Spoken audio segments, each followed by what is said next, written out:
Let me read my spiel. In accordance with the requirements of the open meeting law, please be advised that this meeting is being recorded and will be broadcast over the Lunenburg Public Access Channel, and that this meeting of the Lunenburg Park Commission is being conducted remotely. Accordingly, for those that are participating via video, please be aware that other folks may be able to see you and to take care not to screen share your computer. Anything broadcast may be captured by the recording. The town of Lunenburg, in response to the COVID-19, is currently following the guidance of the Lunenburg Public Board of Health, Massachusetts Department of Public Health, and the CDC regarding the virus and the steps communities can take to prevent the spread. In accordance with the governor's order suspending certain provisions of the open meeting law, general law, chapter 30A, section 20, all public meetings are being conducted remotely.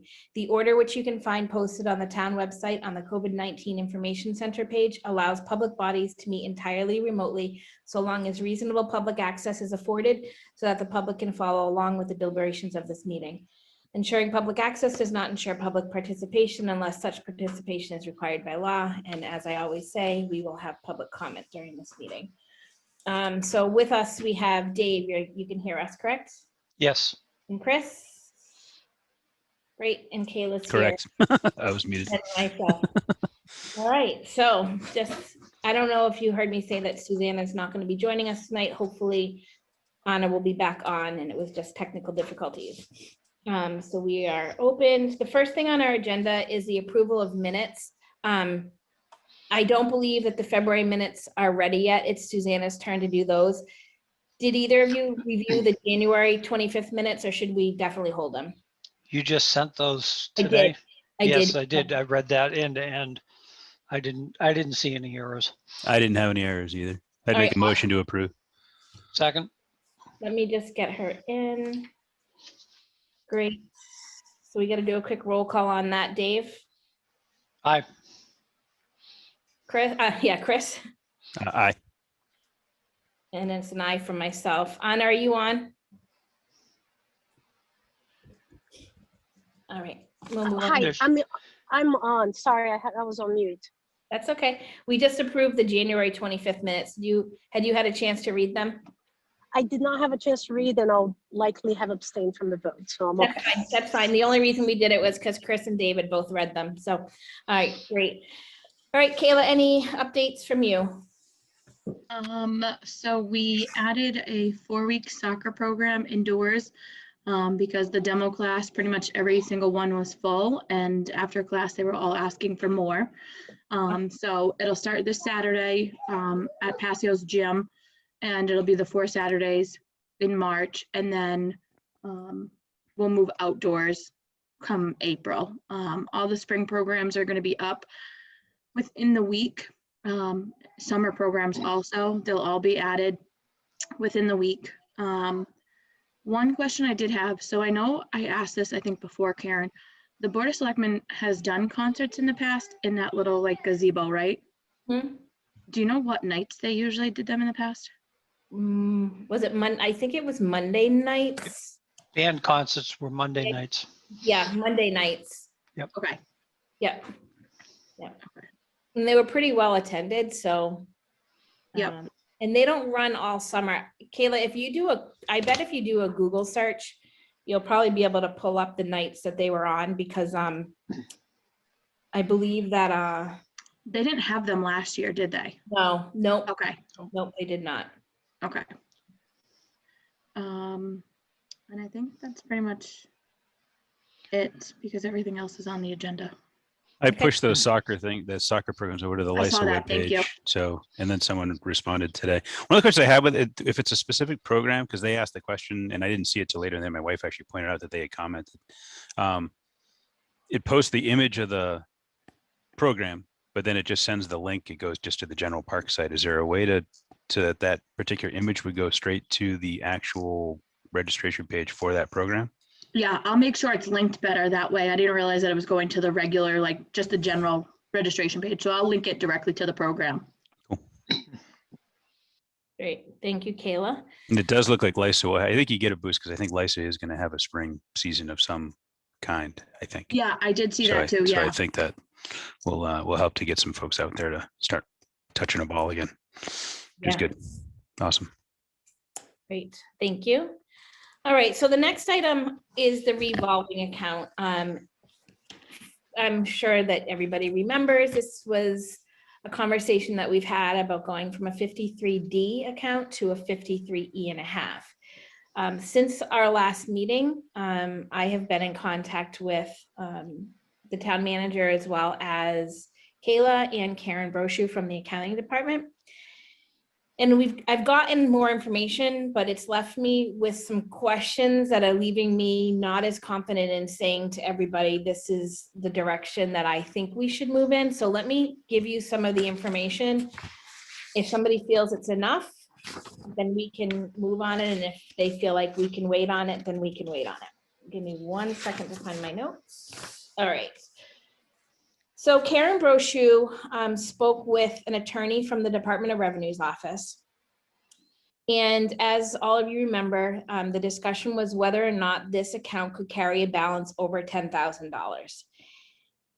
And from everything that we've read and everything that Kayla has experienced, it's not supposed to carry over a balance of over $10,000. However, this attorney that she spoke to said as long as that money is committed or reserved for a particular purpose, that it can be over $10,000. When I went back and read the Mass General Law on a 53D, it does talk about an unreserved balance. So if we have a reserved balance, we should be okay carrying it forward. This is the part that is giving me great pause. She also asked him if the balance of our 53D account, which is currently over $30,000, could be carried over to a 53E and a half. According to this attorney, he said that no, that the funds would need to stay in the 53D and are restricted for their intended purpose. I don't want to risk losing that sort of money. I believe it would then go back to the general fund. Dave and I did have a conversation with town council prior to receiving this email. I don't believe he necessarily agrees with what this attorney would have said, but we haven't run it by him again. He thought we might be able to rescind 53D and transfer it into a 53E and a half account. But again, it leaves that question still open in my mind. Who's right? Is it town council or is it the attorney from the Department of Revenue? One of the other things that we had spoken about was on a 53D, you can't pay full-time employees out of that revolving fund. Right now, we haven't paid any salaries out of that account. But you can, out of a 53D, pay part-time and seasonal employees out of that account. So if we had a full-time seasonal employee, we can pay their salary out of that because it is a seasonal position. So it's still a question mark in my mind on the 53E and a half. I question, there's no rush to do this. It's not like we are bringing in loads of money that need to be taken care of right away. I think we have time to sit back and see how we do with continuing with a 53D and then make the move if we need to for next May, leaving plenty of room to research every question that we have. So that's sort of where the information that I collected over the past few weeks on that. Does anybody have any questions or things to add? It sounds like it makes sense to hold off until we explore that a little bit, where there's a little bit of conflicting feedback. I mean, it sounds to make sense not to rush this, Right. within the next couple of weeks just to get it on the warrant. And I think that it would be prudent of the group to, we've never formally made a decision of what this money is used for. Even if at some point we put it back on the agenda and make a general, we're reserving this for, future use of Marshall Park planning or improvements, we can do that. According to Karen Brochu, she said there's nobody that's looking to come after that money. So she thinks it will just remain there because we did collect it for the purpose of what we're telling Little League and whatnot, that this would be going back into, parks programming and fields and maintenance. And so, and I did talk to I did talk to town manager, and I will cover this more when we talk about the beach, but in talking with her today, you know, and talking about some of the beach salaries for, say, swim lessons, that at one point, I can't guarantee it's this way anymore because there's been changes. I think we were pretty break even with what we were charging for swim lessons and what it cost us to run those swim lessons. So that money for salary can actually be taken from this 53D. So we did talk about that briefly today. So at some point, I'm assuming it's going to be a recommendation that the commission look to move that swim lesson money over to cover some of the excess salaries from the town beach. So I don't think there's a big rush for it, though. It I isn't think good. as long as we're not going to lose that money that's there. No. You know, and that doesn't change that someone's going to start to come after it. Then you know, if we need to declare it for something, then that's something we should probably tackle sooner rather than later. But yeah, as long as we're safe with that money sitting there, then I don't really see a reason to rush this. I think we're good. I mean, I say that, and I could certainly be incorrect on that, but I was confident after talking to Karen that they were going to leave that money where it is right now. And give us some time to figure it out. Yeah, I think also, if I remember in your comments to me the other day, that there was a little bit of conversation about the commission's oversight of that money also going forward. Yeah, so let me grab my notes. I have them right in front of me. I did ask a couple of things on this account, on the 53D. The first thing I asked was, who's had authorization in the past for any expenditures out of that account? Because somebody needs to be approving it. So if you know any of the history of the Parks Commission, many years ago, we actually had a parks superintendent. I don't know if that was his official title, but his name was Tommy Lepola. He was around for many years. He would bring it back to the Parks Commission, and the Parks Commission was informed of all the expenses that were removed from that account. And then when things changed and parks ended up under the DPW umbrella, and then when they weren't as active as a group, the DPW started making those changes or those approvals. According to Karen, it's something that we should be aware of. It can be done in a variety of ways. She's like, if you see at the select board meetings, they sign warrants. It can be done via a warrant system if we chose to. She said she wouldn't have a problem with that. Or it can be just something that, you know, Kayla could inform us of every month. And that actually turned into a slightly larger discussion on all of the parks budget lines, and parks should really know what the budget is on each of those lines as it's being expended, even though we don't have control of it, because we do control pieces of the puzzle that affect that budget. For example, beach salaries. If we had a tremendous overage and we didn't know it, we can't fix it. But if we were to follow along on the budget line and know that our salary line was being expended faster than we expected, we can adjust the beach hours to accommodate some of that overage. So it was a nice discussion on that. So I was happy to hear that parks, as a commission, we should have more involvement in that.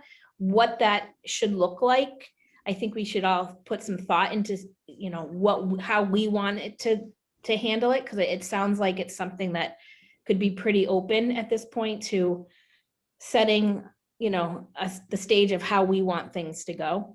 And then we talked about, the other question that I had asked her was interest, because on a 53E&1/2, interest that's earned from the money in that account goes back to the town, to their general fund. But the interest on a 53D is supposed to go back into the revolving account. And she said that no interest has ever been put into that account as far as she knows. So when we hung up, she said that she was going to look into it for us, so that if we were supposed to be getting interest, that it will go into it. I kiddingly said, you know, $750,000 would be great. And she goes, it's probably going to be more like $7.50. So, you know, it's not a great amount of money in either direction, but, you know, I tried. So, and she, and to also throw in there, I don't want anybody to think she's against a 53.5. She's not. She actually said that she doesn't see any problem with moving to a 53.5. She just didn't think it needed to be done right now. Does anybody disagree with waiting and seeing how it goes? No, and I think we need to sort out the different interpretations from council and the DOR attorney. And as all of us know in this meeting, that you put 6 attorneys in a room and ask them a question, you'll get 6 different interpretations. Right, right. And we won't be able to sort that out in the next week or two. So I agree. There's no compelling reason why we have to rush to do this.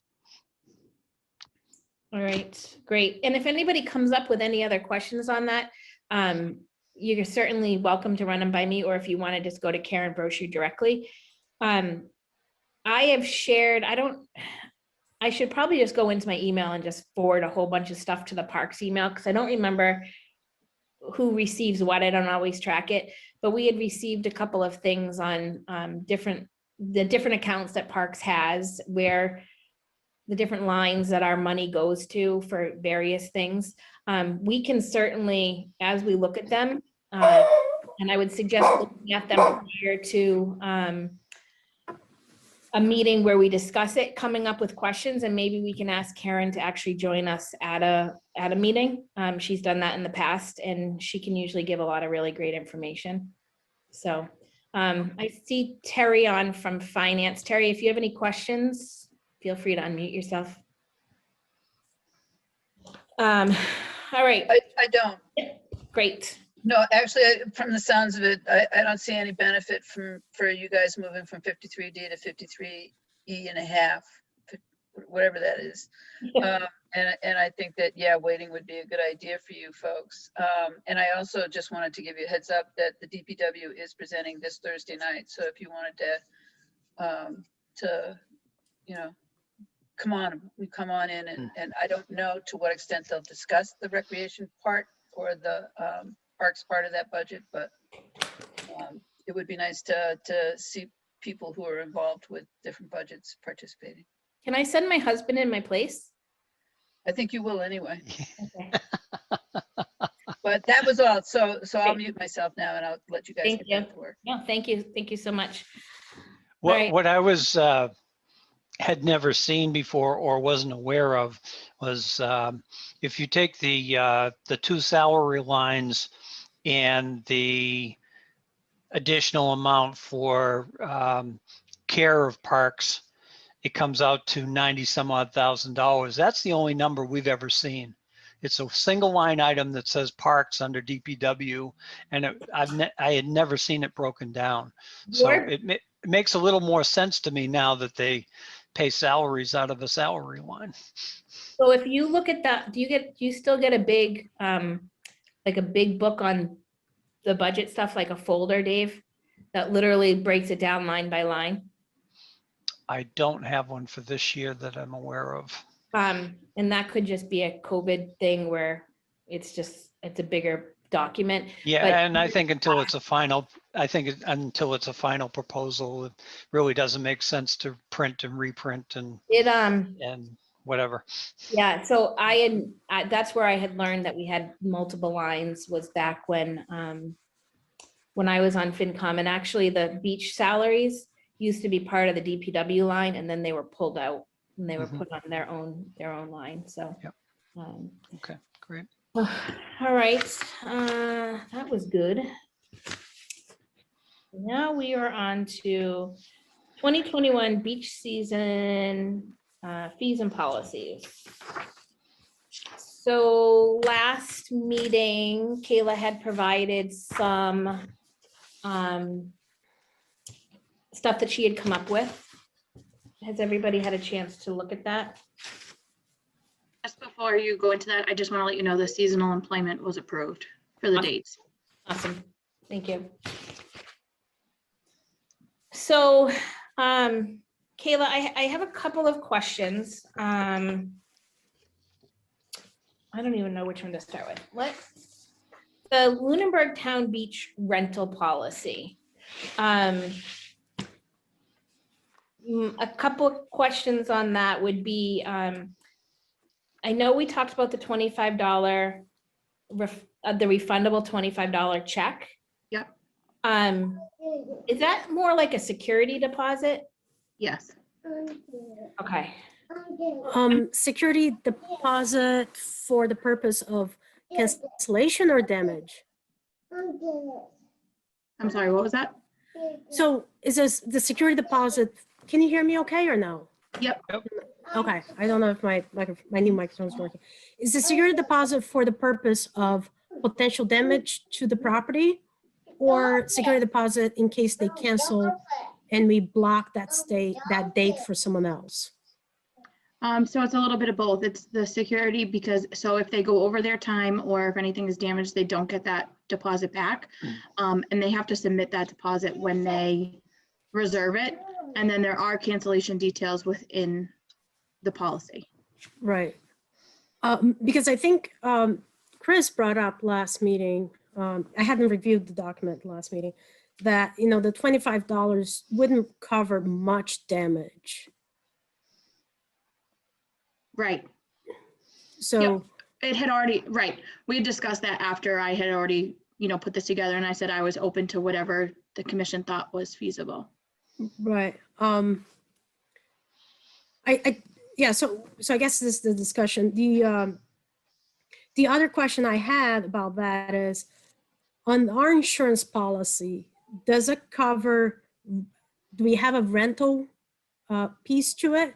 Because usually when you have a property or you have a business, if you rent part of the business of whatever it is, usually there is an element of, you rent, you're allowed to rent. If something happens during the rental, the insurance company would cover that. We're requiring them to have a certificate of liability that lists the town of Lunenburg as the additionally insured on it. So they would be coming to us with a rental of their own, with their own insurance on it. And that would be something that Chris also, I'm using everything Chris said last meeting. And that would be something else that I was circling back within this whole insurance, security deposit going is, if I'm a person who wants to have a birthday party there or christening, I think was the last examples that Karen had given. How do I get a insurance policy for myself? So it's what are actually, the costs? Yep. So it's, I don't know what the costs are. I mean, I guess it would be up to the individual insurance, but I can say for like the Little League, for example, they just call their insurance company and ask for a certificate of liability that includes the town of Lunenburg as the additionally insured. And then they send it to us and we keep that on file. It's usually good for a year. It covers their But that they can do that because they have an insurance policy already in place. Correct. So it's as not- an individual, you should be able to call your own insurance and ask for, I'm assuming it's called a rider on your insurance that would cover your rental of the town beach. okay. Or even or even any of our fields, if we were to rent out any of our fields for a personal birthday party, it would be the same So thing. I had asked this question like a year ago when somebody had inquired about it, actually renting the beach or Wallace Courts. It was an individual person and they were asking about it for a birthday party. And I'd reached out to the town and asked, how would this be handled?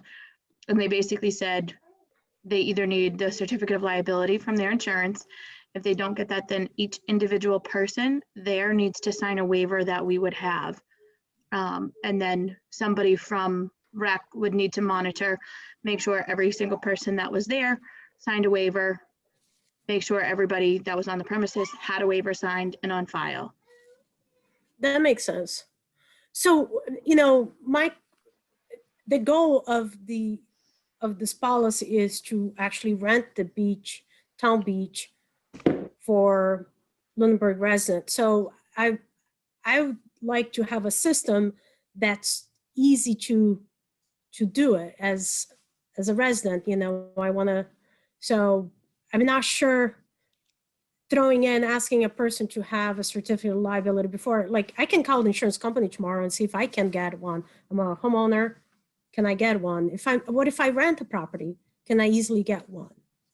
What is the additional cost on that? Or is the best case, should every time we rent out a parks property, then the cost of that extra employee being there to collect the waiver liabilities be the part of the cost? Maybe that's more easy to do for the person renting. So I don't have anything other than these are all my questions. And does our current policy actually? This rental policy was looking at it more from the standpoint of how we do the fields for an organized group or organization, because since I've been here, that has been the primary request, whether it be a church, whether it be an established business. So this policy was looked at more from an established organization that would already have the certificate of liability. And like I had said in the other meeting, we can certainly look at it and take it a step further for the beach and all policies as far as what we would like to do for individual users. But this was based off of kind of the field policies for rental, as well as history with the beach, who's been asking to rent it and so forth, and how surrounding towns do it. A lot of the surrounding towns have a separate birthday party / individual rental and an organized rental. Okay, that makes sense. I thought when the christening happened was a family wanting to rent and not a church. It was a church. Was it church? All the baptisms usually come from a church, and that's who gives the certificate of liability. Okay. I think we should be thinking too in this realm that as we move forward with Marshall Park and we create more opportunities for individuals to have events at a park like Marshall, like if we put in a pavilion and they want to have a family get together there, we're going to need that individual a policy that covers individuals running a family event for rent, rental using, say, the pavilion or the fields or the park in general, whatever. So I agree that, one for organizations and going forward, a set policy for individuals. So my only feedback on this particular document, Kayla, is on the $25 refundable check. It actually, I think you should make it match what the hourly rate is. So on the beach house, it would be a refundable $50 check. And on the beach grounds, a refundable $30 if that's the price that we go with. I'm just thinking that might help streamline it a little bit. Then there's a section, attendees and guests must either have a valid Town of Lunenburg season pass or purchase a daily pass. Is there a number of guests that can be on the beach per lifeguard? So I would have to double check, but I believe it's 25 to 1. But I'd have to double check on that. I have it somewhere. I'm just trying to figure out the way to do it. That was one thing I wrote down too, Karen, was the number of it, like may break out the number of it. If you exceed X number of attendees, it's going to require, another lifeguard.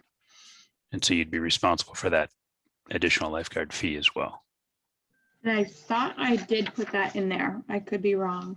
But I thought I had that in there. It does say beach grounds require a minimum of 1 lifeguard during the event at an additional fee.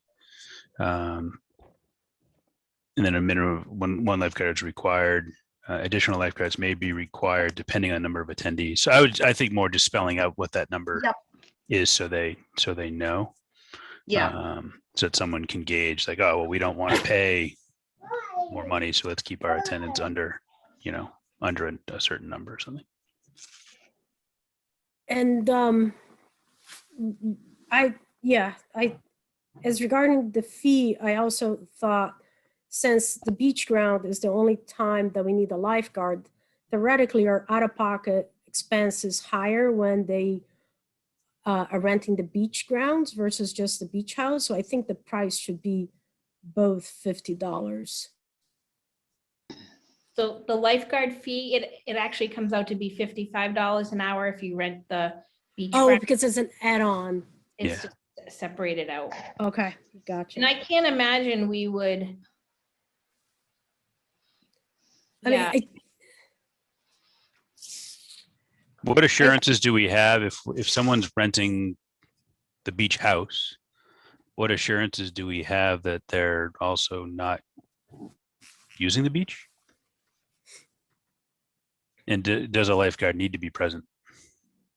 Even if they're just using the beach house for safety's sake? Yeah. I guess my question is too, what group would want just the beach house? I'm so I can give an pretty example. foggy on that. I can actually, I mean, this is just a random example. Don't quote Yep. me on any of it, but like if. You're literally being recorded when you say, don't quote me on that. So Well, just no, so you know. don't hold it over my head if nobody comes and asks to rent it for this reason. Look like- at the minutes next time. I know, we have, some people in town that own a craft business, like they go and do children's craft parties. I could see them looking for a space to run a program, and maybe they use the inside of the beach house. I mean, it actually does have a fairly decent setup for something like that. Or maybe, they want, I don't know if this is included in the beach house rental, but there's the park, the other side of it that usually has picnic tables out there. If that was included with the beach rental, then maybe somebody would want to have a child's birthday party in that small area, or somebody wants to come in and run that sort of event. Then they wouldn't be using the beach. And I guess, how would we prevent them? I suppose we'd have to change the lock that we use on the door so that you can't exit through the side door to the beach, because that gate's locked. The gate to this road is locked when the beach isn't open. So the only way they could get out there is through the interior door. Although I don't know if we can technically. It'd probably be a fire. You gotta have fire. two means of egress. Yeah. Throw them out the window. Now, that makes sense. I mean, we could even offer programming over there in, 3 seasons for small programs. Yep. And that's the only property we have, like, to make some of our programs more easily accessible to more people. But, making with most of our programs running in town center and majority of the people living around the Wayland area, if there is ability to have some programs run on a different location that's closer to where the people are, we may get some, other people have the opportunity to partake. And I know, Anna, you and I have talked about this recently of how to get more people interested in going to the beach and, different ways to do it. My other thought was, the big draw to the beach in the morning is swim lessons, because that's when swim lessons have always been held. I don't know what your plans are, Kayla, but if we did it in the morning, could we run some sort of programming, crafting type programming or something on the picnic tables that are in that little park in the afternoon to get people to want to come in the afternoon? And if the child's not the correct age, then they go to the beach with their parent and the child participates in the program, and it would pull more people down into that area as well. Just a random idea. No, and I actually have some programs planned for that just later in the summer, so that I can actually enjoy a little bit of my summer with my new little one. So they'll be later in the summer, but I do have some planned. Cool. All right, how about any more on that document? The only other two things that I guess I had, Kayla, was under availability. It says during the spring and fall, the beach house is available for rental between 10 and 6. Is that 10 and 6, 7 days a week, or is there? Yeah. No, it can be 7 days a week because I'm not far, so I can easily take care of that and adjust my hours accordingly. Okay. And our definition on, like, is there something that spells out more? It says rain dates will not be booked in advance, like a rain day to you could be different than a rain day for me. Are we gonna, should we be spelling that out a little bit more? I mean, that's completely up to you guys. I think, I mean, not for nothing, but we don't have a million people knocking down the door to rent the space. Hey, listen, we are gonna have a million people knocking. You know, and obviously every accommodation would be try and be met. It's the same with like the field users, you know, I'm talking to them ahead of time, letting them know like, all right, this is what I'm thinking. What are you guys thinking? And kind of making the decision together. Okay, And is it so a weather, like a weather situation, rain, a rain delay or whatever we want to call it? That's from a beach use standpoint, one of the reasons the lifeguard might be there. So if there is a lightning storm rolls over, we're, pulling people out of the water and that sort of scenario, I would assume is that, if someone was still hosting an event there and there wasn't a rain date sort of arrangement. Yeah, so if they were already there and a thunderstorm kind of rolled over, a lifeguard would be there to make the call, like obviously take them all off the beach and they can go into the beach house for that, and then kind of leave it up to the group organizer. And this would be communicated with whatever lifeguard, it would be in the lifeguard handbook, so they would all know. And basically communicated with them, they have the option to stay and wait it out, or if they'd like to reschedule. I had one other point under acceptable activities. It says no sports activities will be permitted on the grounds. Like swimming isn't a sports activity, like throwing the ball back and forth. Do we need more definition around that, or what did you have in mind when you listed that no sports activity will be permitted on the grounds? More of like the organized, because we want to make sure that, they're not, if little kids are playing, first of all, we don't want soccer there, and the slope of the beach couldn't even withstand beach volleyball or anything like that. So just making people aware that they couldn't rent it out for anything like that. If they wanted to do like beach soccer or anything, it just wouldn't be safe with the slope. And then as far as if there's like blow up or anything like that, the beach rules actually state what can be at the beach and what can't be, as far as inflatables and things like that. How about swimming? What do you mean with swimming? It's only lifeguard approved. Yeah, Coast but Guard approved. right, but under acceptable activities, it says no sports activities will be permitted on the grounds. Maybe we just need to spell out, having this policy, what is on the beach policy, because swimming isn't a sports activity. you're saying swimming is or is not? It is. So if we're saying no sports activity would be permitted, we're saying swimming is not permitted.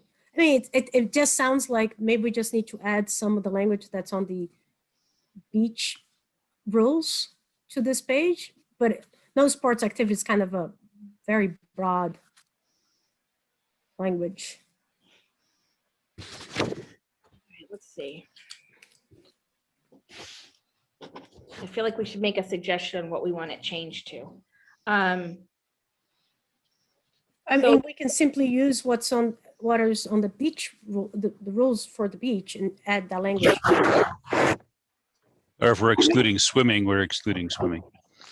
Or, So yeah, no sports activities will be permitted on the grounds, excluding swimming. yeah, I mean, if you know, that's, Right. yeah. Well, so, okay, so you can look at grounds, I guess, in two different ways. We could also just take out grounds, meaning the water in the beach area, and just put on the beach, because I mean, that's really where they're excluded from because Right, yeah, because you could probably Right. play with a ball on the water. right. Yeah. Or So- just simply say aside from some, yeah, so just something that just sounded really broad. On the like- sand?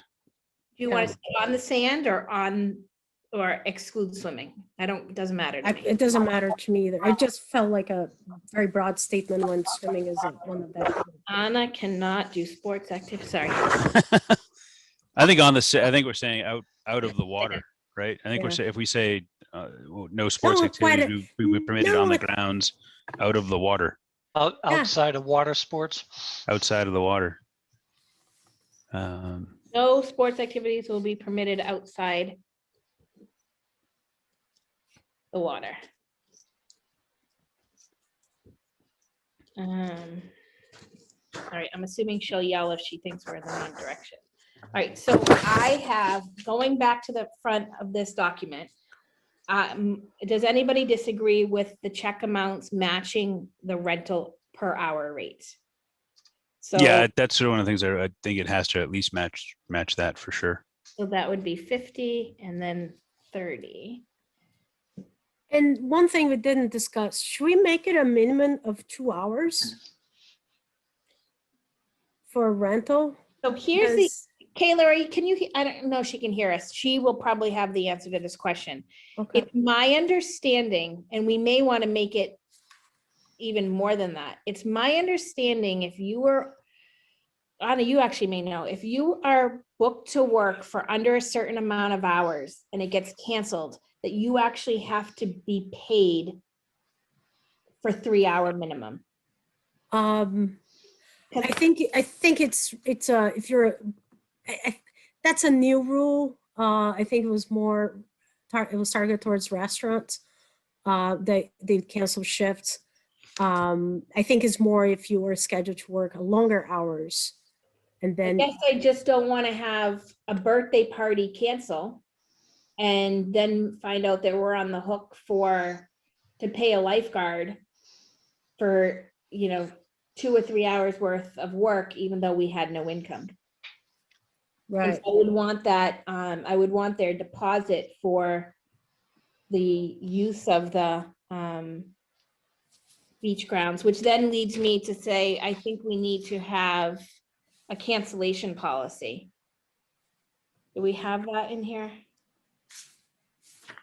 So Rain dates, non-transferable. To cancel, it's under the town of Lunenburg reserves the right to cancel or reschedule the event that requires lifeguards if no lifeguards are available. So I but it actually, doesn't. It doesn't say we can, but yeah, we should have something that covers us if we do need to cover. Yeah. um, Yeah, I mean, Yeah. that's the other thing, like if we're hiring a lifeguard and they gave up something and the person decides to cancel last minute, it's unfair to the person who we have hired. right, so I actually just pulled it up, the math law, and it's if you're scheduled to work 3 hours or more and get sent home, your employer must pay you at least 3 hours at minimum wage. So I think we're okay, but I do, I'm okay with 1 hour, and if you guys want to bump it up to 2, I'm fine with that too. But I do think we need to have a cancellation clause in here so that. Agreed. Um, Agreed. even if it's just, I don't know. Lose deposit, can't cancel a week before? So maybe it becomes maybe it's not a refundable deposit, maybe it's a non-refundable deposit to cover some of the hours, and then that money doesn't go back, it just gets put into what Pays they're- the hour. So I mean, if it's a deposit of $30 to rent the beach for the hour, that deposit can very easily then just pay for that hour, and they're not billed additionally. So that's not refundable. It's just a deposit that would be counted towards the rental time. Right, and it's. But if that's the case, I would bump hourly to cover the lifeguard fee as well.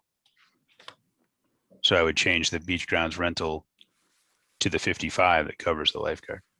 Yes, so it could be $55 plus any applicable beach fees. And then it would say which includes one lifeguard. Additional, there may be, depending on your number of people, and we should put that number in there, that if it's 20, greater than 25 people, if that's what the number is, then you're responsible for an additional $25 per hour for the additional lifeguard. Yep. But Yeah. I'd have the initial fee be 55. Yeah. Yeah, and the cancellation policy, they can cancel how far, so is the deposit simply non-refundable? Or I think we just count it towards their rental fee or their bill or whatever. Yeah. A non-refundable deposit that goes towards your balance. I mean, if there's damage anyway, I mean, I guess the only, the beach, I'm not seeing like my feeling is that if there's gonna be substantial damage, that it's gonna have to go a claim towards their insurance, but. Right. yeah, and I think based on the monetary value of this deposit, I don't think it is for any property damage. I think it is really just pay a deposit for securing your spot. And maybe put something in there that says, that you're responsible for any damage caused by your group. So the next question in that same section is whether or not we are going to require anybody renting to have a beach pass. Now, we have a beach fee, season fee, or Can I just, yeah. so the other thing that as we talk, I realize it doesn't talk about when the payment is due. It talks about when the deposit's due, but not when the payment is due.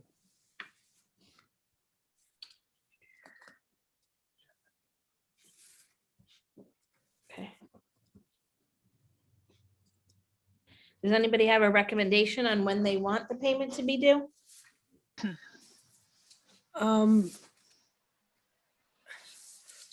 So we're staying, it's a minimum of an hour, not 2 hours. It's which is up to fine. you. It's up to you guys. I mean, can't imagine anybody renting for 1 hour. I mean, even the times that the church have rented down there, one year they were well over an hour. And last year, I feel like they were only at an hour because I was stocking the fence. Right. I think if it's since this is not, I think it should be a minimum of 2 hours, just because that is likely what's going to happen. Second part is if we're hiring a lifeguard, trying to get someone down there for 1 hour is not likely to happen. So all these things, I think is not just creating a policy, but a policy that work how things would work. So if we don't put a minimum of 2 hours, it'll be very hard to have an operation for 1 hour, all of these things happen. We are likely to have employees there for more than 1 hour. So I think a 2 hour minimum is feasible. And since this policy is not really targeted for individuals, we said, no, this is more for groups. I think a group putting something together, planning on a minimum of 2 hours, should not be what prevents them from holding the event. Agreed. So I'm good with going at 2. Does anybody disagree? It's fine. Yeah. Great. And then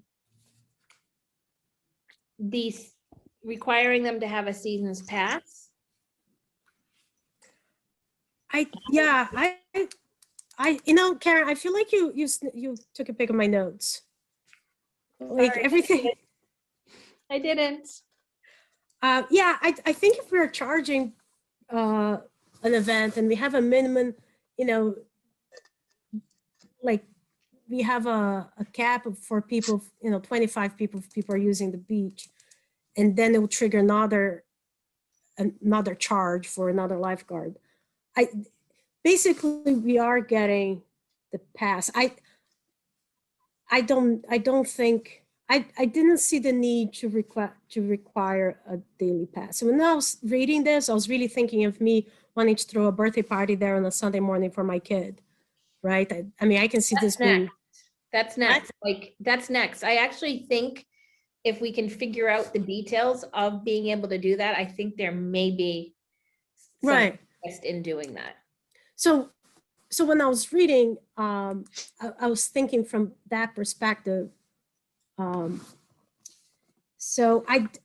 in that sense, like if it's a church, which has been one of the organizations that ask, not all of them might be from Lunenburg, right? And they may be an additional church. I don't know. We don't have that requirement. I'm thinking out loud, forgive me. For field use, we say non-residents pay more and we're charging per person. In this case, it's a rental, limited, not a seasonal thing. I don't think we should require a season pass, especially because the purpose of this is to be done during off business hours. I agree.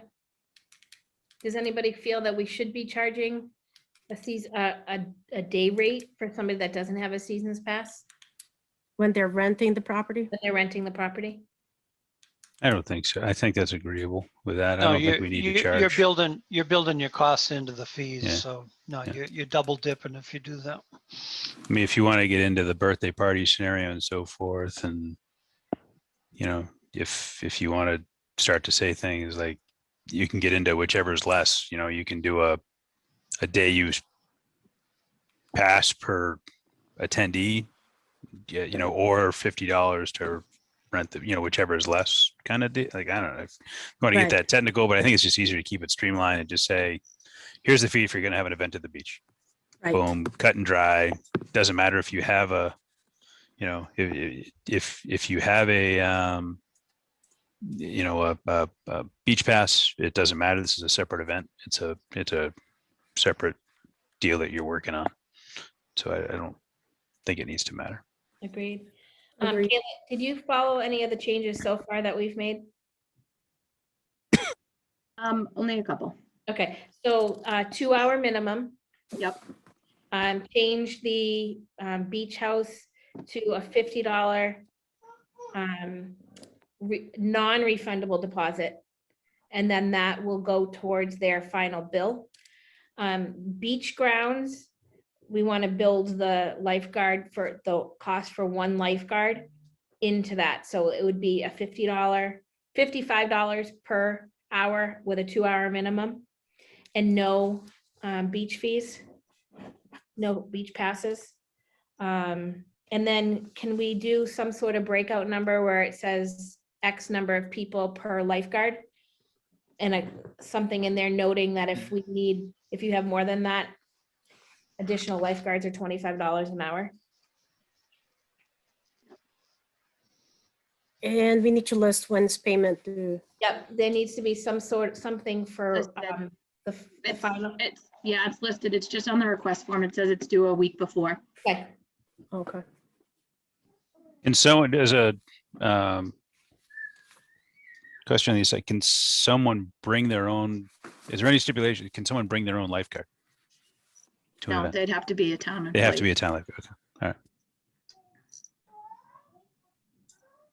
All right. so my question on that too, Kayla, is, so the beach grounds, they don't have access to the bathrooms, correct? If they're just doing beach grounds, but our Yes. lifeguard would have access to that beach house, correct? Yes. Is that something we want? Right, that's Yeah, what I question that. I truly question that.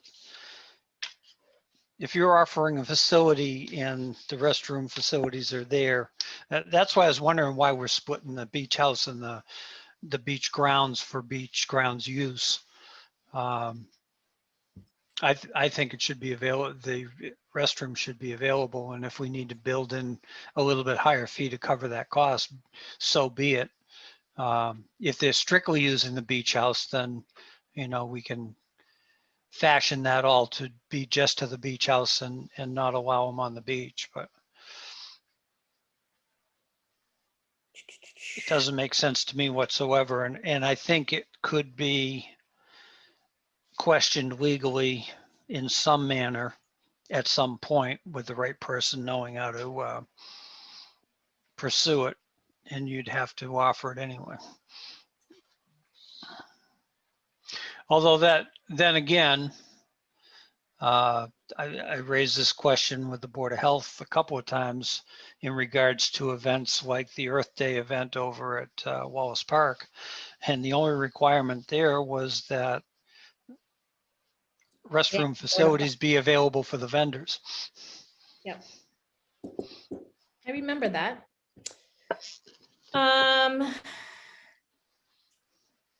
So this is probably not politically correct.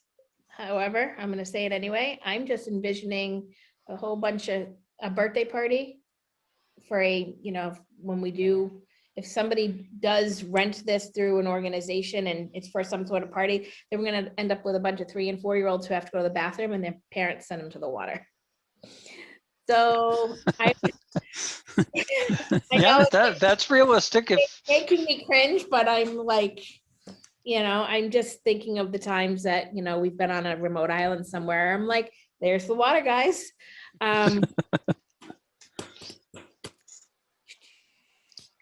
So I don't know what the additional charge, I would think the same way of adding some sort of additional fee to have access to whatever that needs to be to cover our cost. I don't know who, who's cleaning the bathroom at the end of the day or whatever it may be, but we need to probably build that in. And if they're renting the beach and having activity at the beach, then they're going to need access to the restroom. So what if we went with,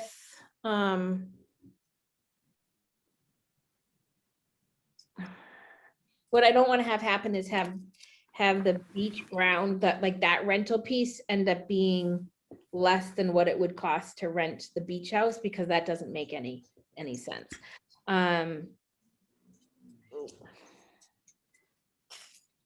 So what do we think the cost is to have someone clean so we rent out the beach ground, someone has a birthday party,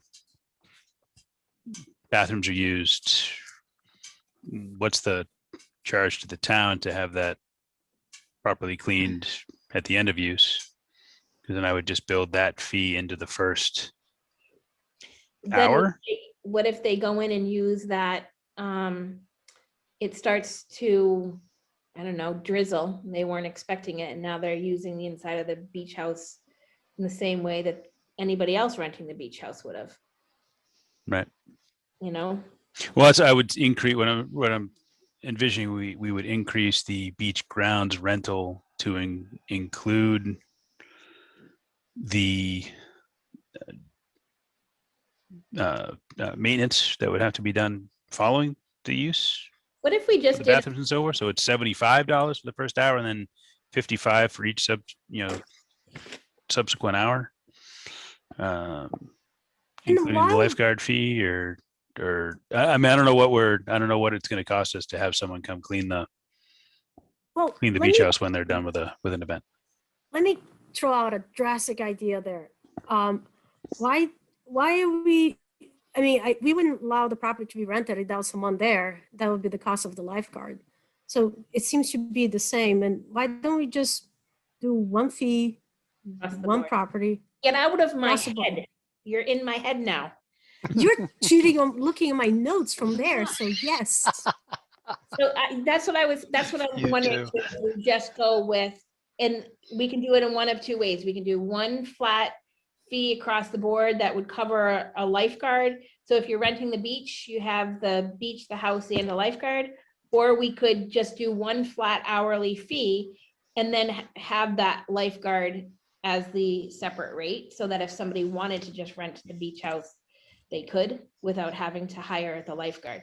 So then the additional rate on that would be the lifeguard, not Just the, a question. What are we doing to prevent someone from actually, so if someone just decides they want to rent the beach house and they're in the house and then, but someone decides to wander and, oh, while we're here, let's just open the door and go look at the beach. What are we doing to prevent that nothing. use? And do we Problem- need to have a lifeguard there even Well, if someone is using just the beach house? The problem there, Chris, is that once we are outside of our seasonal hours, I don't believe we can pay that lifeguard.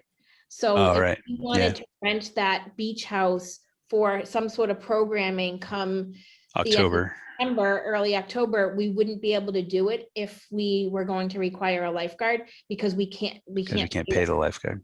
I don't Okay. think, unless they'd be considered a temporary worker, and then we could pay them, but then we'd have to bank on being able to get one of. Find one. Yeah. find But hold somebody. on, but Yeah. we would need someone there from the parks to pay an employee to be there. Lifeguard or not, if they're renting the beach house or the beach grounds. Right? We wouldn't just handle the key to someone during off hours. So I think just like the schools, whenever you rent the schools, there is an employee there of the schools, Member Guild. And I think simplest thing, $75 per hour. There will always be an employee there. It covers the employee, minimum of 2 hours, and just one fee. They can use both if they want. It's not the case that we're going to be renting two, like we're going to be renting the beach house to one group and the beach grounds to another group. Well, that was why it was initially broken out that way. That was the thought that we could conceivably rent. But the likelihood of that happening, though, I would assume is minuscule Them to none. or more than minuscule. Yeah. Yeah. But I think you're right. I think like- we would need to separate the lifeguard fee separate. So it's a fee for the property. And then the lifeguard fee at $25 per hour for the first X number of people. An additional $25 per hour for a second lifeguard above 25 or whatever the number is. But I think it's, whether it's, I'm fine with the 50, the $50 we have on the beach house. I don't have a problem. If you're getting the whole grounds, I think $50 is probably a pretty reasonable price. Yeah, I think it is as well. You're going to list the maximum group size? So, yes. I was going to say, if you get an entity that wants to throw a big event down there, they could show up with 125 people, and we can't allow We're that many having on a the beach. circus down there, Kayla. That's what we're gonna set up those big, like, No, we're going to have a rock concert with a raft for the performance venue. I can see it now. All right, so if we did, I don't care if we change the rate, I'm just gonna throw this rate out. Beach house and grounds, $50 an hour, 2 hour minimum. Lifeguard required for every X number of patrons at a rate of $25 an hour. None of our lifeguards are making more than $25 an hour. Anyway, I have a feeling that some of our lifeguards that are may even be interested. I don't know if we can do this, Kayla, if we can bring in a temporary, if we can hire somebody temporarily even to open and close the beach house. If like there was an event in October, could we temporarily hire somebody for that? I don't know how it works. That I'd have to check. I'm not 100% sure. Because I think you'd have to, because if we change them to a temporary employee, I think we'd have to have a new job description for them. And then it would have to be, that job description would have to be approved. My understanding is anytime we add a new position, like if we wanted to hire, for instance, summer seasonal help, if we wanted to start running parks programs, playground programs, things like that, those job descriptions would have to get approved. And then those would have to be new terms that were approved and things like that. So that I'd have to check on. Okay. So really, then this is just gonna be, to do this with a lifeguard, it's only gonna be able to be done during beach season, or whenever our season that we put in was. And outside of that, it would, I guess, fall back to you to open and close and determine if supervision is needed while the event is going on. Yep. All right, so what are we going with, guys? We're going with $50 an hour with a 2-hour minimum for beach and grounds. It's a non-refundable $50 deposit, right?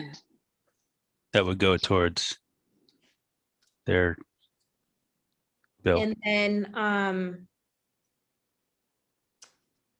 the cost of the lifeguard is gonna be above and beyond that, but if we say they're doing it in October and we don't have a lifeguard, and it's up to Kayla, do we want to add more in to cover an employee, or are we gonna consider that $50 an hour covering the employee as well for the beach house?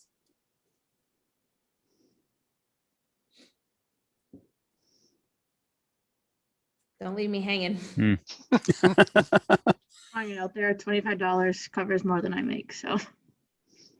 Well, but should we be including a salary, like an additional rate to cover an employee above and beyond the $50 if they're renting just, like if they do an October rental and we say to them, you can rent it, but you can only use the beach house portion, or you can't go in the water, we don't have a lifeguard on staff.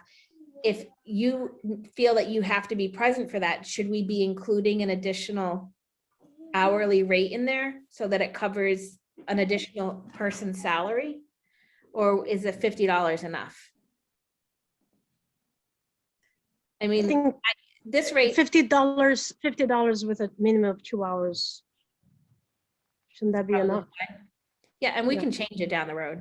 I'm fine with that. Yeah, let's do that. Okay. So $50 per hour for the rental of the beach house and grounds. Non-refundable deposit of $50. Kayla, you'll spell out better how many per lifeguard. So that anything above that, it's gonna be $25 per lifeguard for X number of people. Multiple lifeguards may be needed. And then under the no sports activities will be permitted, we'd like to add no sports activities will be permitted outside the water. Did I miss anything? Under alcohol or do we need to say anything about fireworks too, as far as not permitted? I know That's a Massachusetts state doesn't really law. have State law. fireworks anyway, but do we need to put Well, that on there? because it's state law. Oh, I did have a question. Do we need to, does it matter if there's does there need to be a ratio of child to adult, Kayla, or are we good with just whatever walks on? No, I would assume that it'd be the same as what it is for the beach, but I can certainly spell it out. Well, no, do you think we need to? And I meant more like if we are allowing, if a family decides to rent this, take out insurance and they decide to have one lifeguard. So they have a cap of say 25 people and only one of those people is an adult. And now we have 24 little people running around. Is God that bless a them. concern? I know. Is that Good on you. a concern or do we need to make a limit? I can spell it out, how it's spelled out in the beach rules, which I think it's 1 for 3. 1 parent for up to 3 kids. That's what we have in the beach rules? I'm almost positive. It could have been added because of COVID, but I have to double check. That seems low, but I mean, I'm fine with winging it and seeing how it goes. I mean, I would think most responsible people who are looking to rent anyway are going to have a little bit more planning than one adult for 24 children. Other than bringing their Bible to, God bless them, because they would be crazy if we did that, but yeah, I mean, I'm good with this. Should we have her make the changes and approve it at the next meeting so that we have it all in one document? I would. Yeah, we're gonna Yes. have to. All right, so that's that section. Did, Now, did we Send take me- security? Did we do something with eliminating a security deposit? Because Gone. there's still that statement down at the end before general rules. It says security deposit will be refunded Right. after That comes out. inspection. Yeah, things just need to be updated accordingly. just, can you change it, Kayla, so it says something along the lines of, something along the lines of, I don't know, like the renter's responsible for any damage, something like that. Yes, can you just send me your notes for what I missed when Yep, my yep, one child locked the other child in a closet? yep. We can do that. Sibling love. Yep. Okay. Yes, we can I can definitely do that. All right, somebody had a question There's a before. note from Jared here. Oh.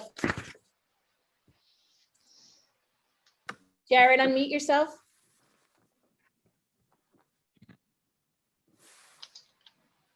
Let's see, maybe. I don't know how long ago we sent it. Oh, he cannot. 7:41. I just can't unmute. So we said, if you don't mind me adding, someone has to be at the beach house, whether they use the water or not, as the only thing blocking people from going into the water is a deadlock on the door. Could be a safety issue. Sorry to bring this up so late. Yep, got it. Okay. All right, so now we are, so then there was a form that was attached to that, which was the beach rental form. We can just make sure that it matches what we just discussed, because there'll need to be some changes. The release of liability, I'm assuming, Kayla, that will be cleared with the town. That section. Yeah, I thought I put a note when I sent it all. This is the same one that the field users use. Perfect. All right, now on to, so I'll put that on the agenda. We'll get it fine tuned. We'll get a new copy out to everybody, and then we will get that on the next agenda. Now on to the 2021 beach season. Some of this is, I don't know why I feel like I have to say this first, but it's all COVID dependent. So we have to be, we just need to know that we may be shuffling this, even though Kayla has in here, some of them are, if still operating under COVID, we could still be under COVID, but we could certainly have different guidelines that we are being required to follow. So even though we review this and we make changes, there may have to be other changes down the road. So this year we would have passes for Lunenburg residents and non-Lunenburg residents. They will be pre-registering for a specific time frame will be required. This can be done at any time before going to the beach and does not require 24 or 48-hour advance notice. Kayla, would you be looking to do that even if COVID restrictions are still in place? I mean, are they not in place? Yeah, but it's because they can walk up to the beach and make the reservation right at the gate. Okay. We spell that out on the, where this is posted, that, day of, moment of registration, Yep. with space allowed, is feasible. That Yep. You can come to the gate and still come in. Like, you don't have to plan the day before. Like that. Yep.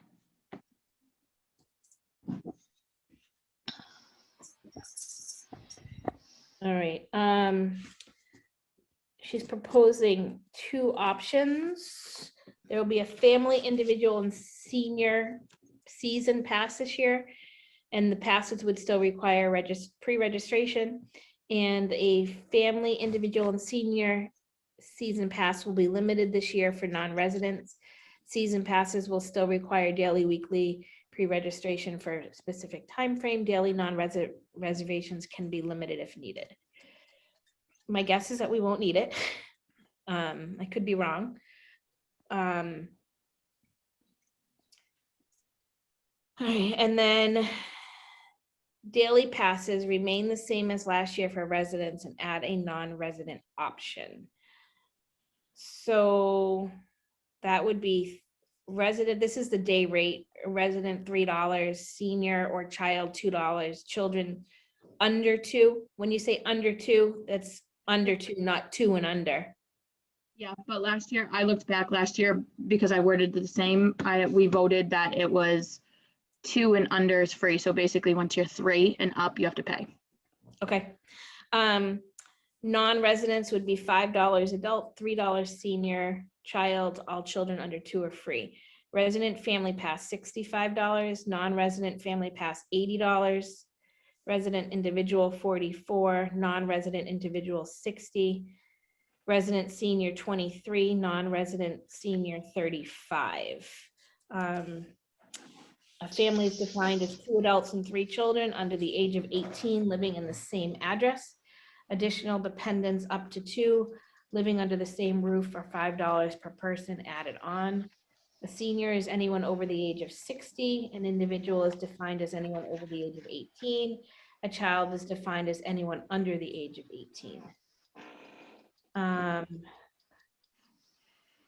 So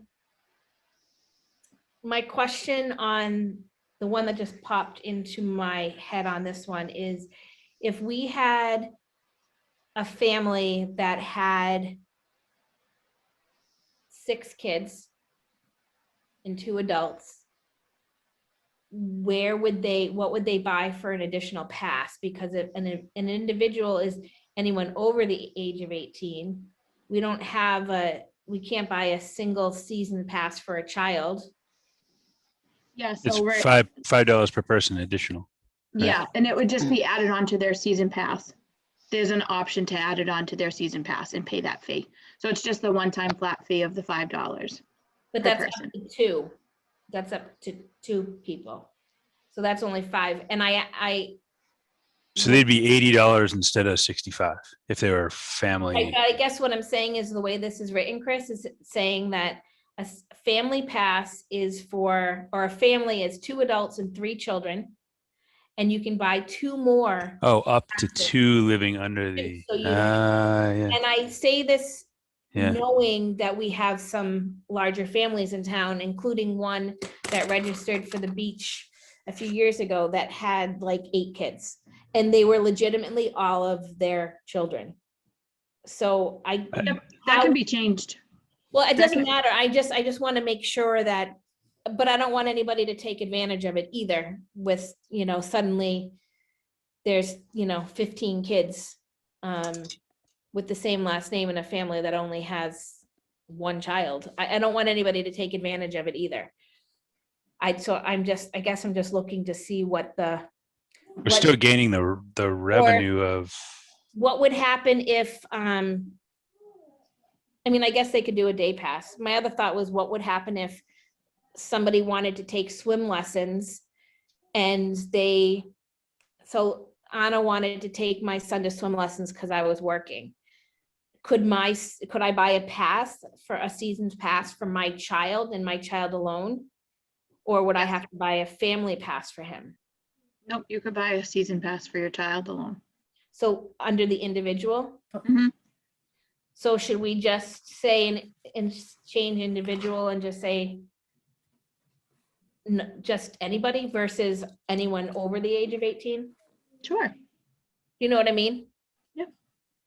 And I say all this because I have too many kids, so I'm just thinking about myself, really. Or do we add a children's pass? Like, should we have? So we have the family pass. We have the resident individual pass.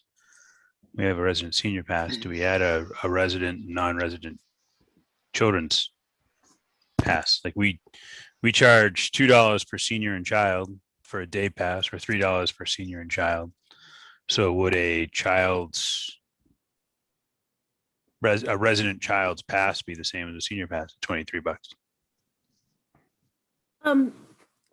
for the season.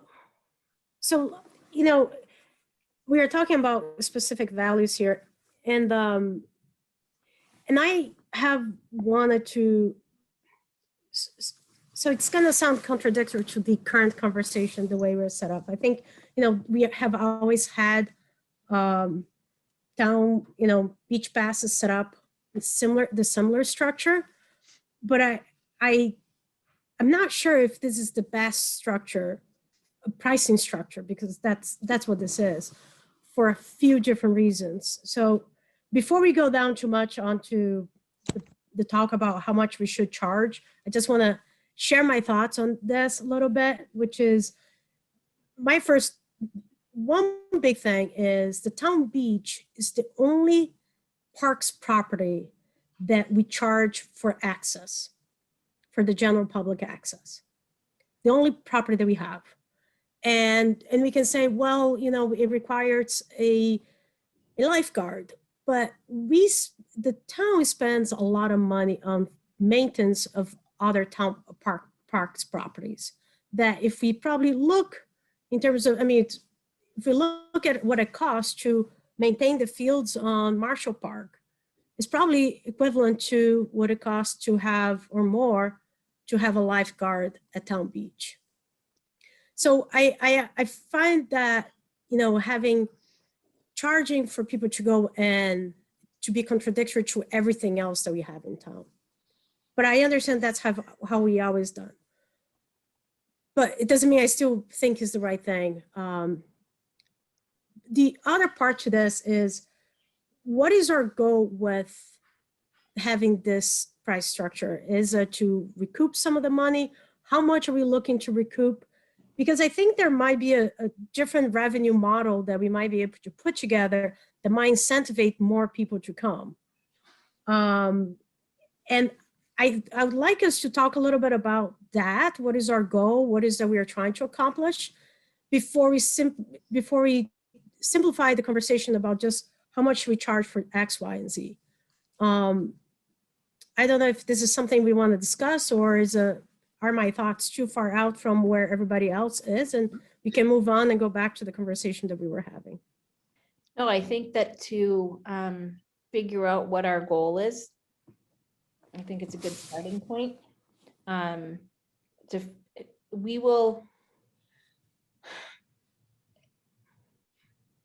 So the number that I'm going to use is just for Town Beach salaries, because it's the easy one.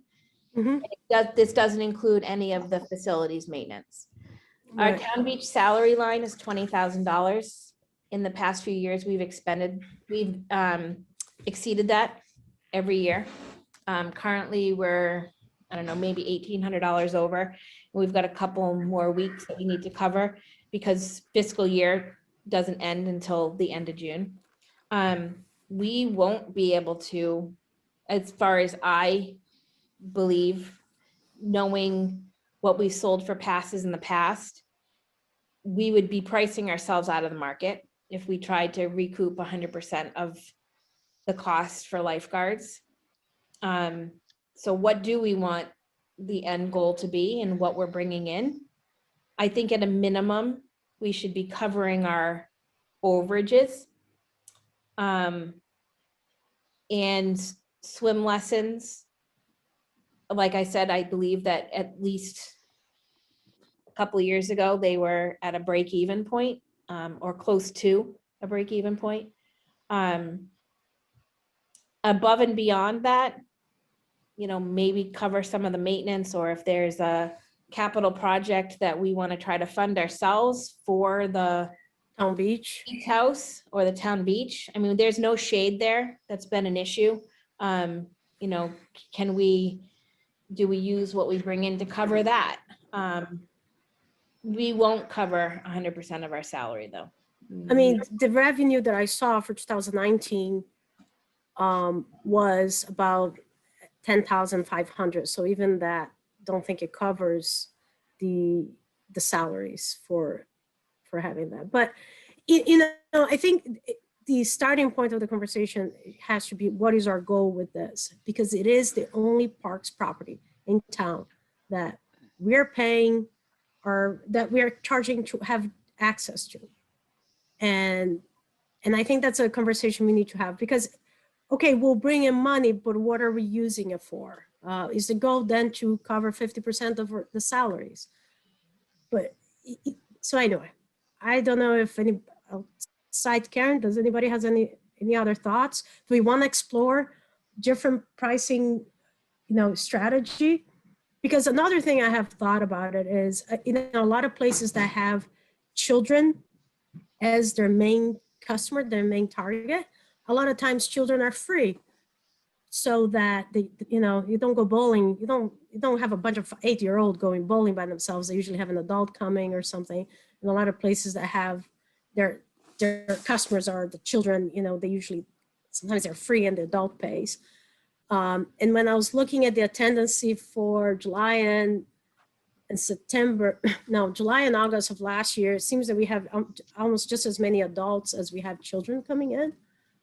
So I think if we say this would be our goal, maybe there is a different pricing structure that it makes it more, the town beach more accessible to more families. The town beach is in the most densely populated area of town. Can we make it easier for people to go there?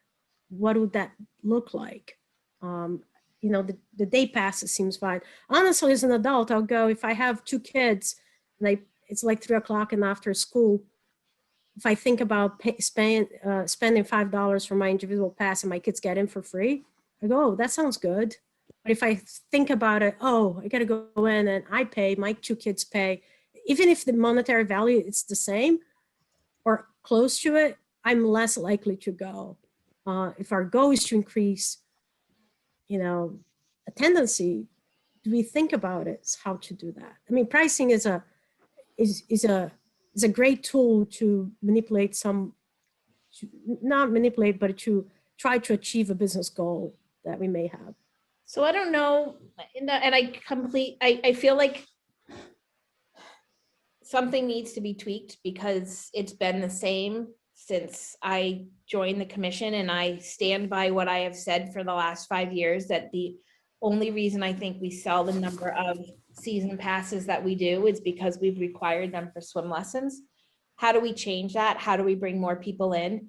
I know at one point in 2019, the beach coordinator was going to try to open the beach for a weekend or 2. I think that's what the commission had approved, where you could go for free. There was no charge to do it, in hopes of bringing people in to see what the beach had to offer. I don't honestly remember if it actually happened. I think we got rain those weekends or something happens. I don't know what the simple solution is. When I ran it by town manager today, she was like, and I specifically said, what is your thought? Like, what would you, as the town manager, hope that the parks is getting out of this in terms of reimbursement to the town? And she said, definitely swim lessons, to have self-funded. And then she's like, try to find a balance. Well, that's easier said than done, because what are we balancing, in terms of what we want to bring in. I personally am comfortable with covering our overages,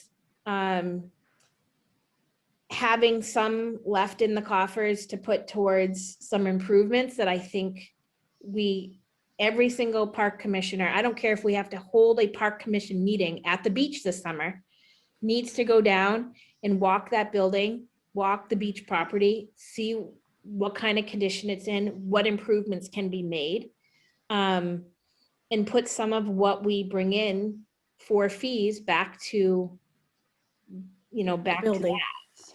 Yep. I agree, but it'll be good to have a goal, like this is our goal. So then, and is there a way to reinvent this fee structure that helps us achieve our goal?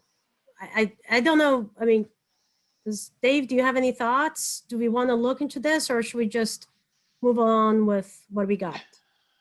Chris? My gut's telling me for right now we move on with what we've got, but we build in what Karen was talking about there a couple of minutes ago, and that is some test dates that give us a picture of, okay, such and such a date is going to be free beach day. And see what that generates. Well, the difficulty on that is that, you know, I mean, how do you inform the population that that is the case, that those are the free days? And you may get you know, too much on one day versus balanced attendance throughout the year, throughout the season. So what fees, I mean, cut to the heart of it. I mean, what you have some fee structures in mind, it sounds like. So what do those look like? Let's take a look at that quickly and then compare that to what's on the paper in front of us and I talk about had hoped to have the financials earlier. Kayla sent me today because I was going to think about that. But one thing is maybe the daily pass for a simple one, a tweak would be the daily pass for adults are a higher price and children under certain age are free. It would allow a parent who maybe is home to, instead of thinking of paying for 3 people, they're paying for 1 person. Simplify it. It's, it's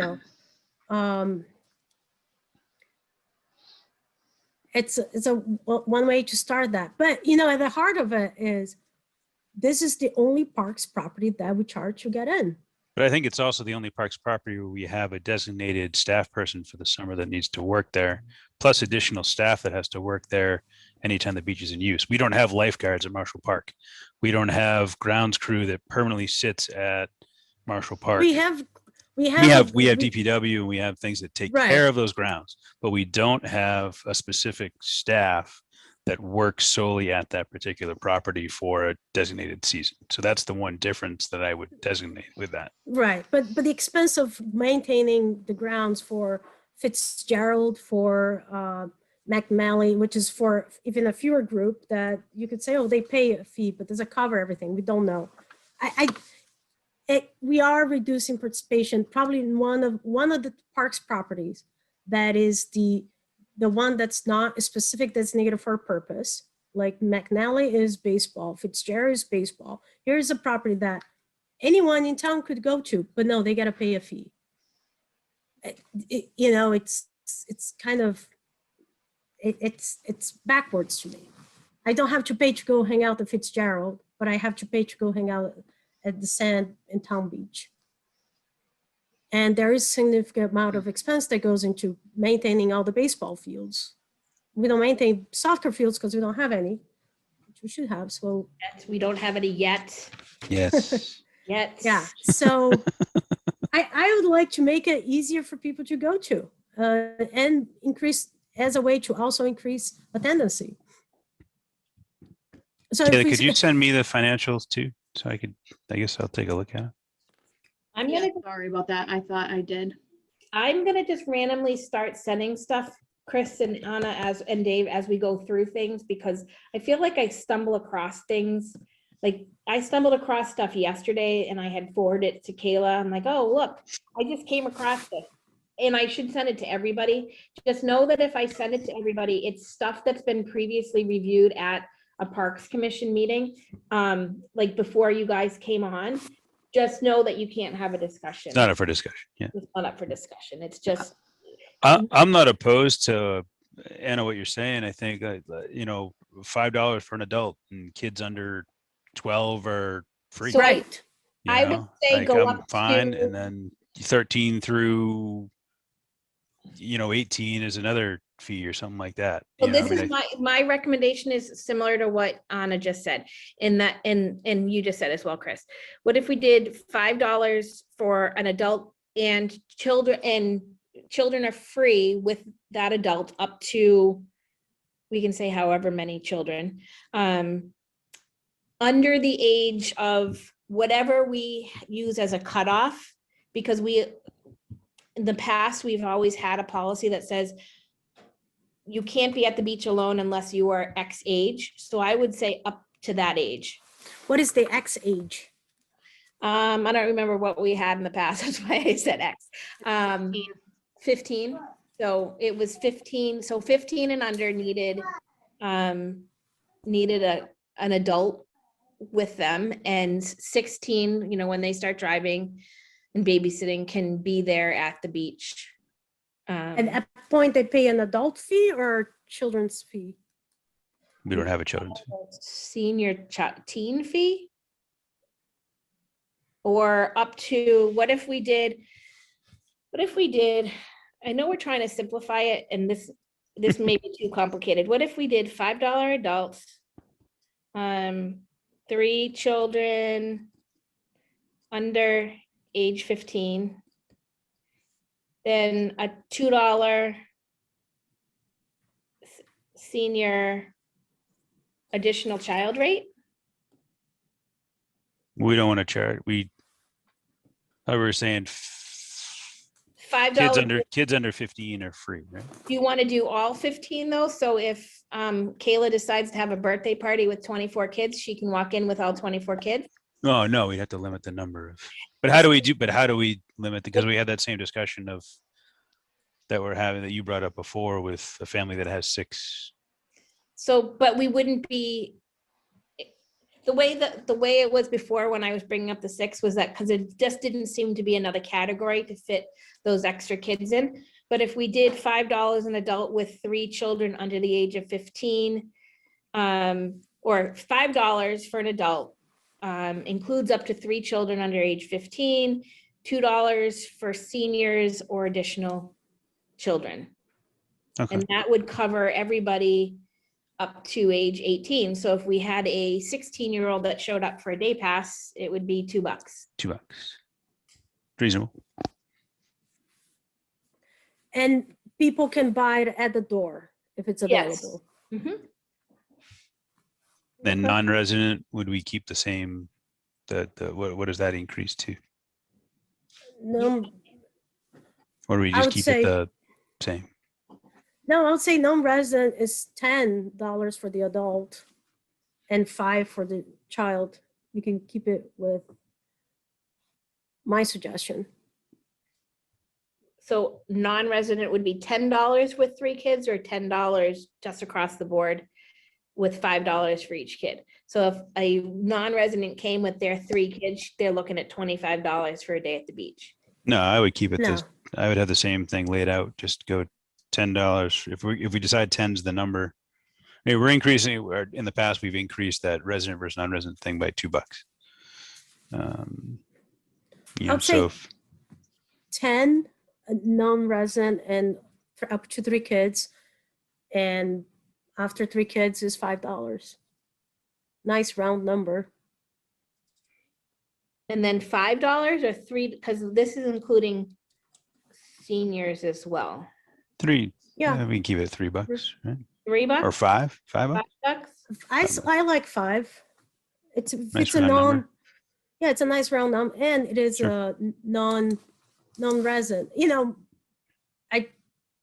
We if they're non-resident, they're not our real estate fees. Their real estate fees are not coming towards us. Are we Jen- removing the all children under 2 and under are free at that point? Or is that still staying? To the discussion of if a parent shows up and they have I think it's an just additional, parents up 6. to 3 kids under 15. Yeah, I think we just removed the all children under 2. Jared Bowser asked, will cash be an option this year? Preferably not, Jared. It's, I'm sure Jared knows this, but for everybody else, what then happens is that the town beach collects the money, and then it's got to go to, they've got to bring it to town hall. So it adds in this extra layer. So first, there's multi issues here, but number one, COVID, the town hall's not always open. And it's by appointment only. And number two, if they're collecting money down there, there needs to be some sort of record keeping. And I just don't know if we're set up for that. I think it would be easier just to take, I mean, most people have a phone. They should be able to go on their phone and register on the site from their phone and just pay from there. There's also tablets at the beach that the staff were trained in last year and can help Okay. them sign up. Jared mentioned, I only say that because it was one of the many complaints we had last year. We can work on that. It's not something that needs to be decided tonight. Jared, if you have some idea of a way that we could make it work that has solid record keeping, I'd be open to that, to exploring it. I will say for cash, Karen, if they obviously they have to pre-register. I mean, they can bypass the registration altogether and not take the money. But if they're registering, it will not let them check out unless they enter a payment method, because everybody at the beach doesn't have the authority to override a payment. Only the administrator has the ability to override it. So if we did want to have the cash option, however, things with town hall would have to change. Because like you say, it's appointment only and they don't have the same hours as the beach, especially with weekends and things like that. So there would have to be, and where I'm not around this summer, so there would have to be, and I can talk to Rob about that, but because he will be helping oversee the beach this summer since I won't be around. But if we did add in the cash option back this year, a few things would have to change with COVID so that it could actually make it to town hall. And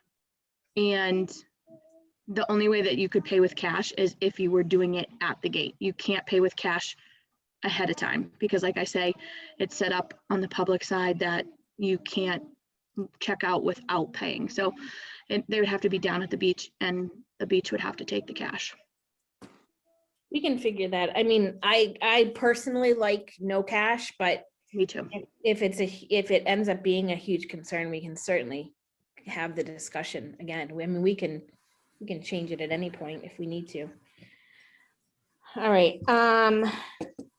Does anybody else have anything in that? Are we leaving so we're changing the price structure, but what about the passes themselves? The family passes, things like that. What's that price structure look like if we're changing the I other? think, in my opinion, I think the family pass works. Price wise, it kind of matches a little bit with what we were saying. If someone goes in 10 times, they're paying, like a family pass, they're paying for, if they have up to 3 kids, it's comparable, the price. So Well, no, because if a resident goes in, for $5. resident's going in for $5 and they're bringing up to 3 kids with them each time, they're only in for $50. Yeah, but which is true. But if they have a resident pass, that's good for 2 adults and their kids. So if they brought both adults, that's 5 times that they've gone. So then for 100. Yeah. Yeah. I'm fine. I just asking the question. I'm fine with leaving that the way it is. Yeah, I'm good with the way it is. I don't think we need to create more work, and we can explore how the day pass thing goes and then look at it again. Yep. The hours would be the same as last year. Will you do that? I think I just asked this, but if there's no COVID, you're planning on doing sessions as well, or you won't have a break in between? I think it would still have a minimal break in between, but it wouldn't be as long. Okay. I think that was a question that Jared brought up, right? Because the last time was the other complaint was that the breaks between the 2 periods were too long, I think, or something like that. So they have to be that length for COVID right now, because Okay. that's the only way that the beach can get, that's how we get our beach approval. Okay. Those breaks were, last year they were run by the Board of Health and everything like that.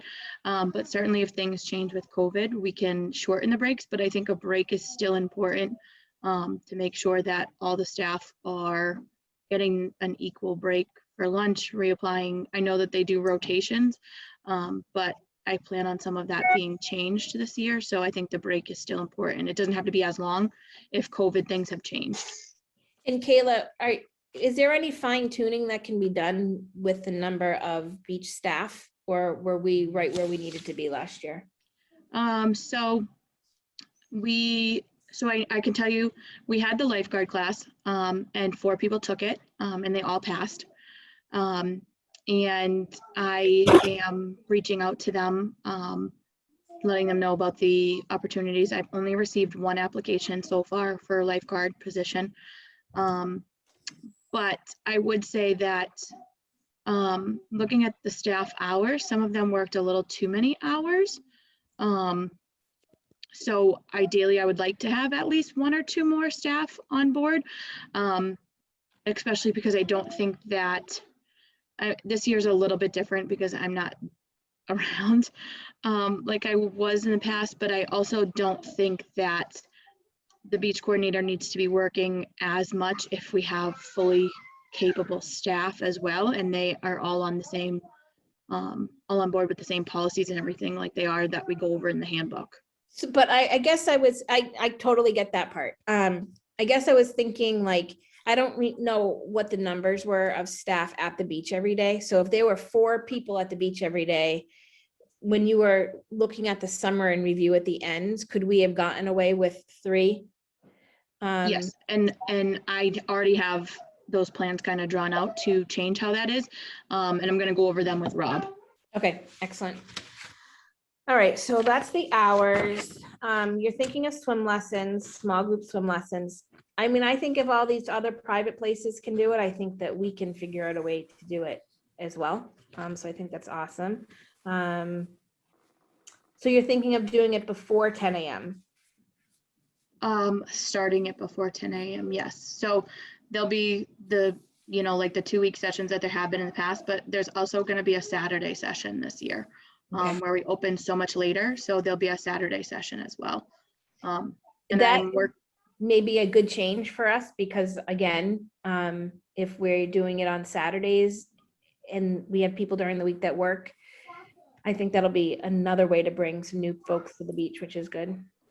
And I'm working with a few instructors to do things like yoga on the beach. And then, like I say, towards the middle to end of summer, more middle of the summer, there is a few programs that I plan to run with the beach staff, to get people at the beach as well.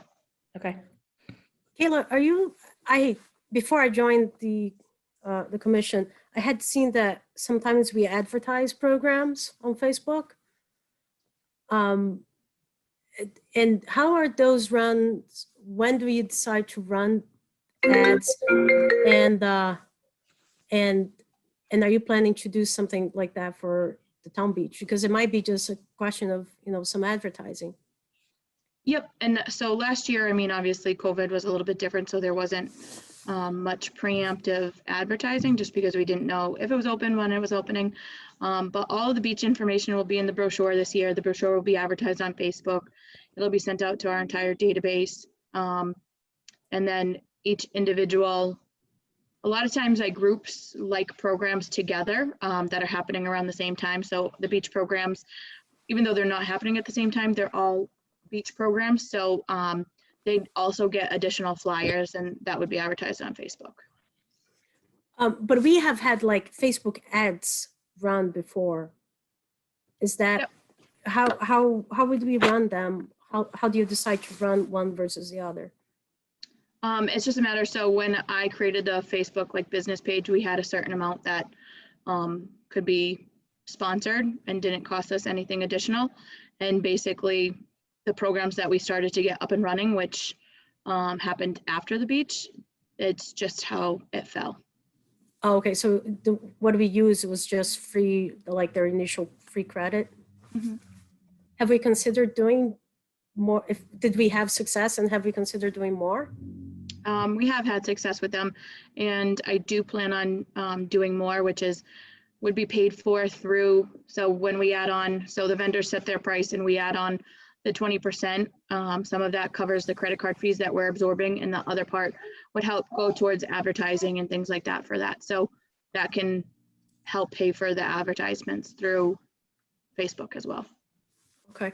And if you're maternity leave, how, because those ads are usually done kind of on the spot, unless you can plan really, really ahead. You Would you be actually can plan them ahead. Yeah, they can all be scheduled. Okay. All right. Operating the facilities, the same as last year. I think everybody would agree with that.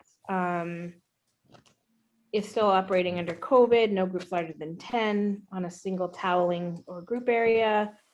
No more than 70 people on the beach, including lifeguards and recreation staff, pre-registration, and then your regular preparations if this is the COVID, if we're still in a COVID world. So let us, do you want us, I'm assuming the commission wants us to just revamp this page for approval at our next meeting, the same as the last document, or are you good? Finding, yeah. Although all we're really changing is Is the price structure. the price structure. So your call, we can certainly approve it. It's better than the can down the road. Yeah. I'll make a motion if we change the price structure, what we discussed Sure, let me for the read. day passes. Yep, let me read what the structure is, and then you can make your motion. So $5 for resident rate, $5 per adult, which includes 3 children under the age of 15, $2 for senior or any additional child.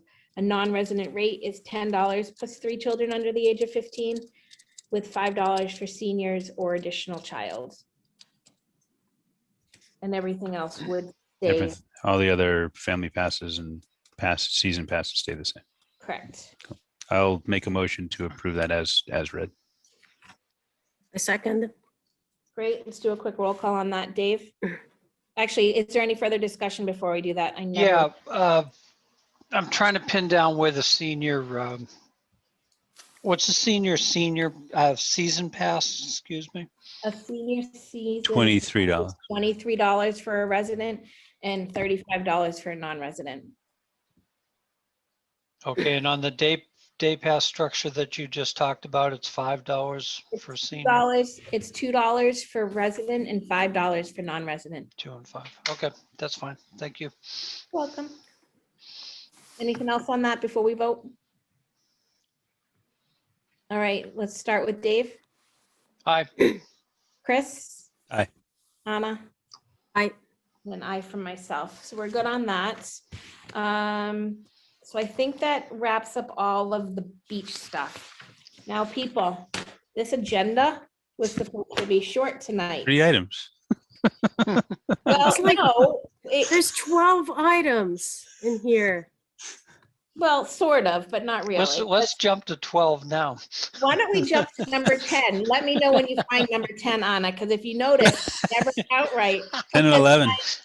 Because my program automatically counts for me, but for some reason, I never remember to check the last 2. Karen, did your proofreader point that out to you, by the way? Yes, he did it on this one, but he did on plenty of other ones. And Yeah, that's why I brought it up. and I think to myself every time, I gotta fix this, and I clearly never do. So Yep. there's no 10 or 11. So it's 8:30. I'm gonna make a suggestion, and if you guys want to keep going full steam ahead, we can. We have 2 topics on here, both of importance, both that I think are gonna take some time. We have Marshall Park Master Plan and some policy discussion around maintenance. I suggest we tackle one. If you guys are up to tackling 2, so be it. I just wish it wasn't me having to do minutes tonight. So it's up to you guys as we hit the 2-hour mark. Was there an updated list from our ideas regarding Marshall Park? An updated list in what way? Because we didn't. So we had the initial list from a little while ago, and then we were going to go back and retool that list individually. And Well, nobody sent it to me. okay, Other so than- you other have than mine the and one Susanna's then. Yeah, that's it. Okay. So Come on, people. it's up to you guys. Do you want to plow through with 2 of them, or do you want to just take one of them tonight? And if you want to do one, which one do you want to do? I would recommend that everyone takes their individual thoughts on Marshall Park and we retool that list again and then share a condensed list and see what that looks like before we. Otherwise, I know I sent a list. Does Susanna sent a list? You sent a list too? Yes. Yeah, I didn't send it to everybody. I just sent it to Kayla because I thought that's what Okay. we were supposed to do. And I didn't, so clearly I that. So I would my brain. maybe recommend that everyone send a list to Kayla to compile or to whoever to compile, and then we share. I'm happy to take everyone's. So there's a List and fine compile line, there's a fine line in open meeting, and I don't want to, I guess I'm personally not convinced of where that line is, so I don't mind sharing it before a meeting. I just want to make sure we're not overstepping that. Right. That's why I just sent mine to Kayla. Yeah. and to Kayla, condense, and if that's the safe bet to do so we don't violate something, then maybe everyone sends their individual thought. Take that initial list that we had with 23 items on there, and then broke that down. So I broke mine back down to like 14 items and sent it back to Kayla. Can we make sure that when we're doing this, since this is obviously the one that it sounds like we're gonna table for tonight, is when we go through this to make sure we're marking things that are not necessarily master plan type items, like the signage on Chestnut Street. Some of this stuff can be done outside of a master plan, and we should be making. Yeah, that was one of my things that I put down, and I brought that up from the standpoint of like what I envisioned was a bigger signage sort of thing, like similar to the signage that's on the Mass Ave side. So like a bigger kind of, hey, this is Marshall Park, granite, sort Yeah. of whatever. And so I put it down as an idea just simply because I wasn't sure where it would fall. Okay, yeah. I thought you meant like no parking signs on. No. Chestnut. I'm talking about like, hey, A big sign. there's Big nothing. sign. Yeah, there's nothing on the Chestnut side that says you're in Marshall Park. Okay, okay. All right, so do you guys want to, let's But I- do individual work on that piece. It sounds like Chris has already done it. So why don't we just do maintenance policy stuff? Hi, girls. And then if everyone sends it to Kayla, then we can have that for the next meeting. And Right. That's good. hey there. All right, so Anna was kind enough to send along some stuff. This is clearly Anna's area that she excels at. Because she was able to put it together without me even like, no brain cells from mine got this Well, far. So- There's not much there, so, So- so Karen, can you share the screen with that document? It would just be, I just wanted to be registered for the public to see. Which just one? That? the Word document. And I'll Well, just run through The what my thoughts Lunenburg were. Park properties and equipment. Yeah, Yeah, hold on 1 second. I have never had to share my screen. Let me make sure I literally have everything shut, because you don't need my business. ooh, maybe I did. No. trust me, don't. If you give me the power to share, I can share. I don't think I need to give you any power. I you can't. could It says share your- host. It says I- host has disabled participant screen sharing. Oh, interesting. Oh yeah, it does. I've never had to approve anybody. How do I screen share? At On the the very bottom? bottom in the center, next to the chat function. Next to the chat, share screen. Mine's next to reactions. Um, Yeah, yours in a different spot there. Yeah, Still blocked, but it's in a different spot. Does it come up? Yep. yes, it does. So See the I whole would document? just pretty much, I think it goes, yeah, it goes into 2B. Perfect. That's it. So when I saw that line item, this is something I had asked Karen, so I wasn't sure if this was because of my asking of Karen to add something of this nature to the agenda. but I had envisioned us kind of just starting putting some very very simple policies in place outside field usage, which because I think that's all the policies that we have. Because part of our mandate as a commission is the governance of parks. So we don't run the day-to-day, but we say how we should be run or what are our expectations. So I thought about going in and already putting some kind of policy, presenting to the commission a policy, a simple one, and actually what I had thought about doing was to the inspection of the Town Beach property there a couple times throughout the winter, like Dave had asked, because those things will only happen if we make it as a policy versus just asking someone to do it. Because if you have it as a policy, we can then ask for, it's how you hold an organization accountable. It's just how it is.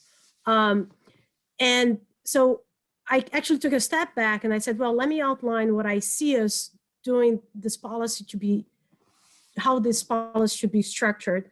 And I would like to talk about that structure with us as a commission and see if this is something we are okay and how we would like to explore. And then together, I can start with putting some items here as related to one or two specific items, and we can discuss them and then build the final policy. But this would be how the policy would be structured. So the main thing is inspection, Lunenburg Park, this is a very long title, and I know, Lunenburg Parks Properties and Equipment Inspection and Remediation Standards.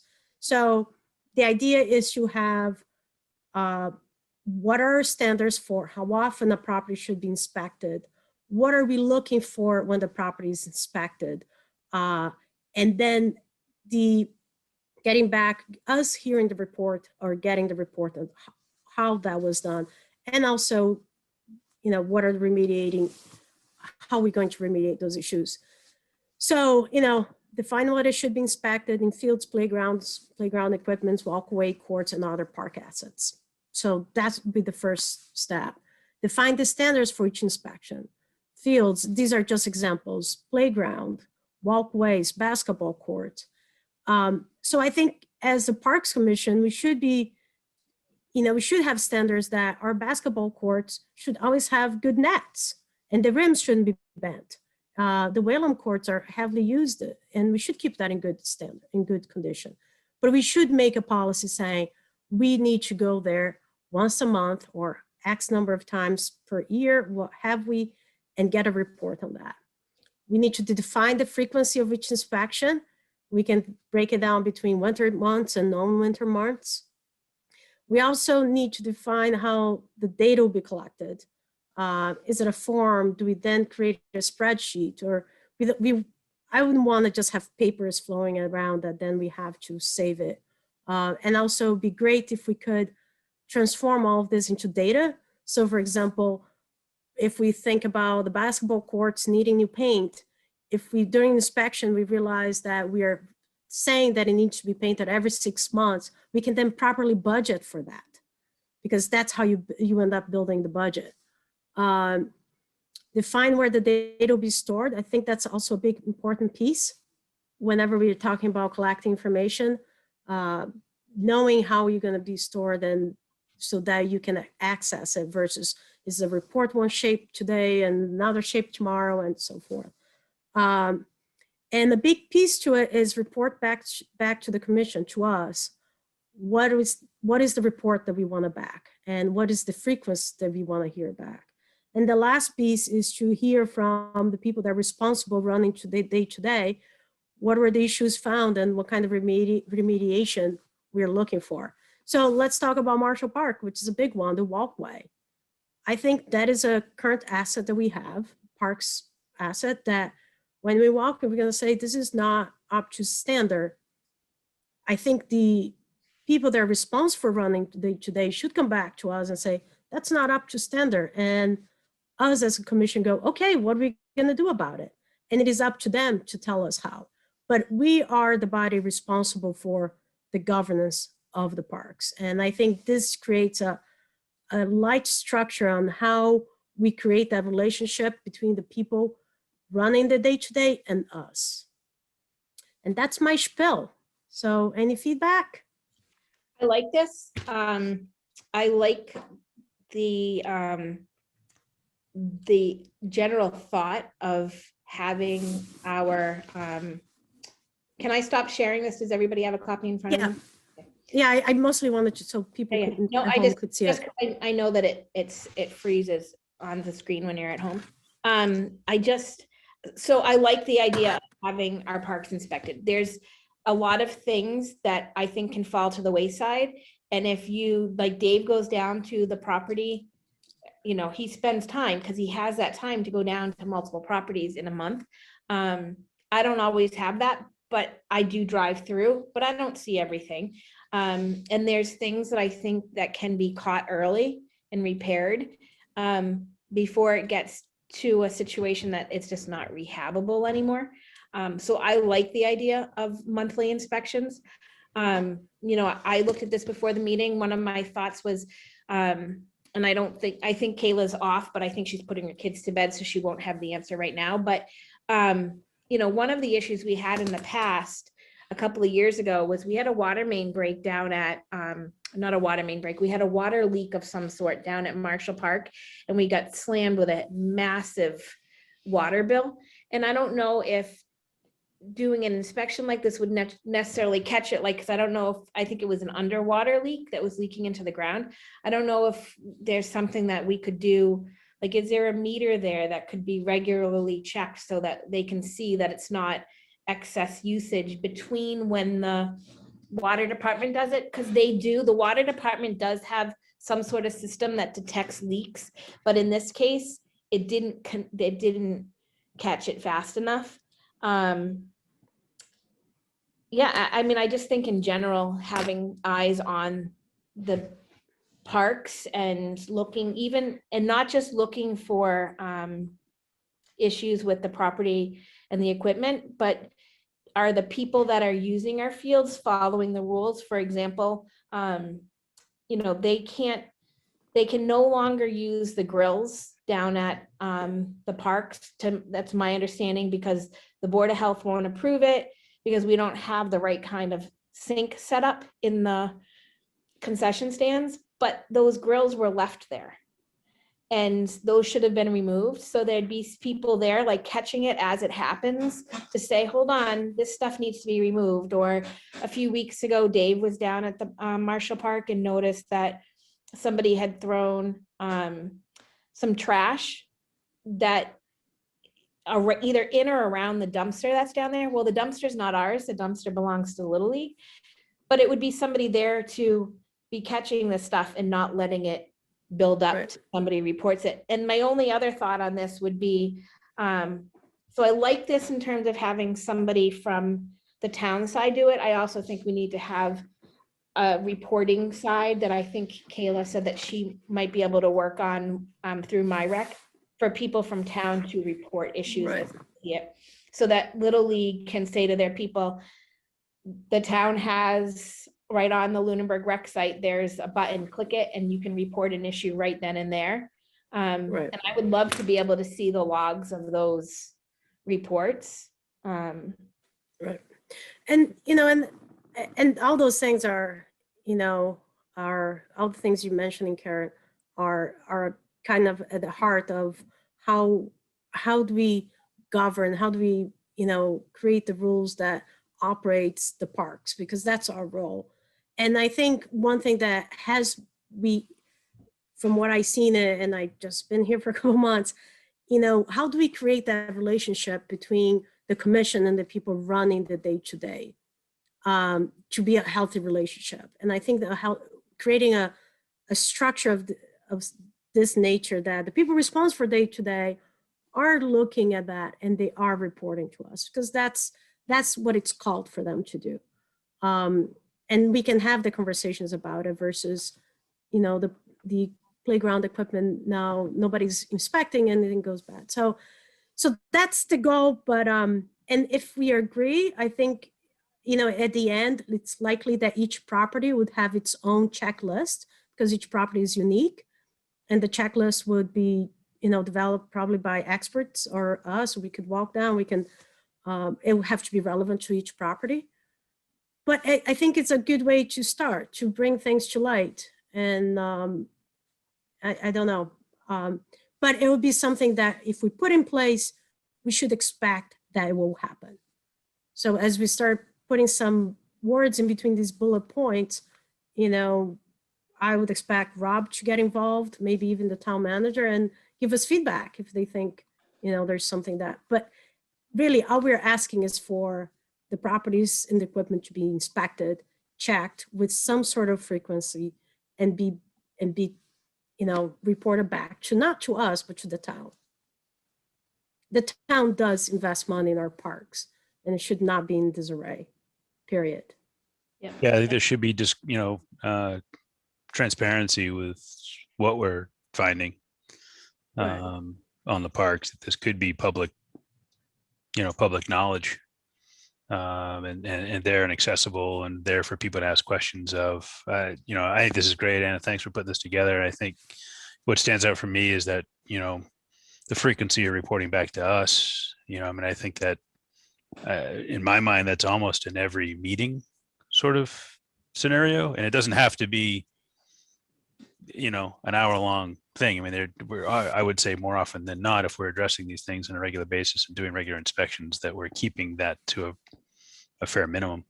Right. But I think it's going to be important that it does happen every meeting, that we're touching upon this for at least a couple of minutes, just to make sure that we are addressing anything that does happen to come up. Right. And the people there are, highlights that. yeah, and the people that are responsible for running the day-to-day operations, they're telling us and telling the town how they're handling those issues. And if they're not handling, why they're not handling. Because if we're going to town meeting and asking for money for maintenance that goes beyond just salaries, the people have the right to know what the money is being spent on. And if something is not getting done, how come? If we have allocated money for it, I'm probably going to be watching that meeting on Thursday for the finance committee. Dave, do you have any thoughts? Yeah, I like the format. I think as we develop it and fine tune it, and as you say, fill words and the steps in between the basic format that you've laid out, I think it's going to be excellent. I find even myself, as Karen mentioned, I'm on numerous properties. I do have the time. I take the time on the weekends because I do have it and I need to get out anyway. So I usually commit 2 to 3 hours a weekend. And it is not all at Marshall, it's other properties also. But I realized Sunday over at Marshall that I don't look at everything that maybe I would if I had a checklist to go down. I spotted I don't remember, there's a building on the softball field that never even noticed. I mean, I walk by it every time I go over there, but I never realized that the paint's peeling off the side of it. So if we had a checklist to check these facilities and we run down the checklist, then I would have caught that a lot sooner because I'm there often. I think it's definitely a good thing. And I agree, this should not be up to us to come up with these issues and report them to our paid staff. I think the paid staff, as part of their responsibilities, should be inspecting these properties. Right. The other side of the coin being that the more we contract out services on the park's properties, the less we're going to have paid town employees on the properties. So I think that's been a little bit of the problem with reporting issues that were very blatant and easy to see. There were no town employees actually on the properties Right. for But long periods of time. But also within that we are hiring out more services, are we on the ground ensuring that some of the services that we are paying for are being done the way we're asking to be done? And I'm sure for the majority of the cases they are, but how do we know? So I think, a basic inspection of our properties and equipment is good. So, Yep. Is inviting or asking or requesting for things that are being contracted out, and that's how our parks are being maintained. I mean, I don't think it's unreasonable to ask those contract groups to come to us if this is what we're going to lay out, that this Right. is what, we're putting forward and expecting with regards to our parks. Is that unreasonable? I don't know that that's an unreasonable ask to have a contracted group come to us to say, for us to be able to highlight that or address any concerns they have and have it be a two-way street and foster some good communication between us and that contracted group. So the contracted groups that we use are primarily going to be for things like mowing of the lawn.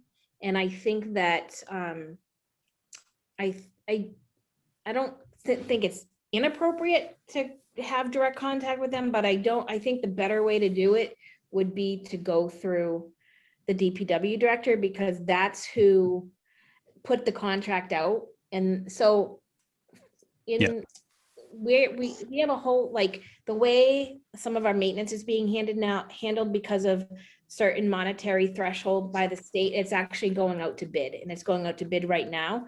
So what we can certainly ask and read through what those bids were to see what the contracted services were for, to make sure that they're meeting them on those ends.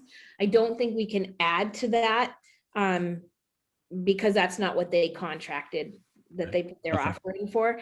But it doesn't mean that things won't be done. So I know I've had this conversation with Anna before over the fine line that can come between the day-to-day things that we are technically not supposed to be involved in policy.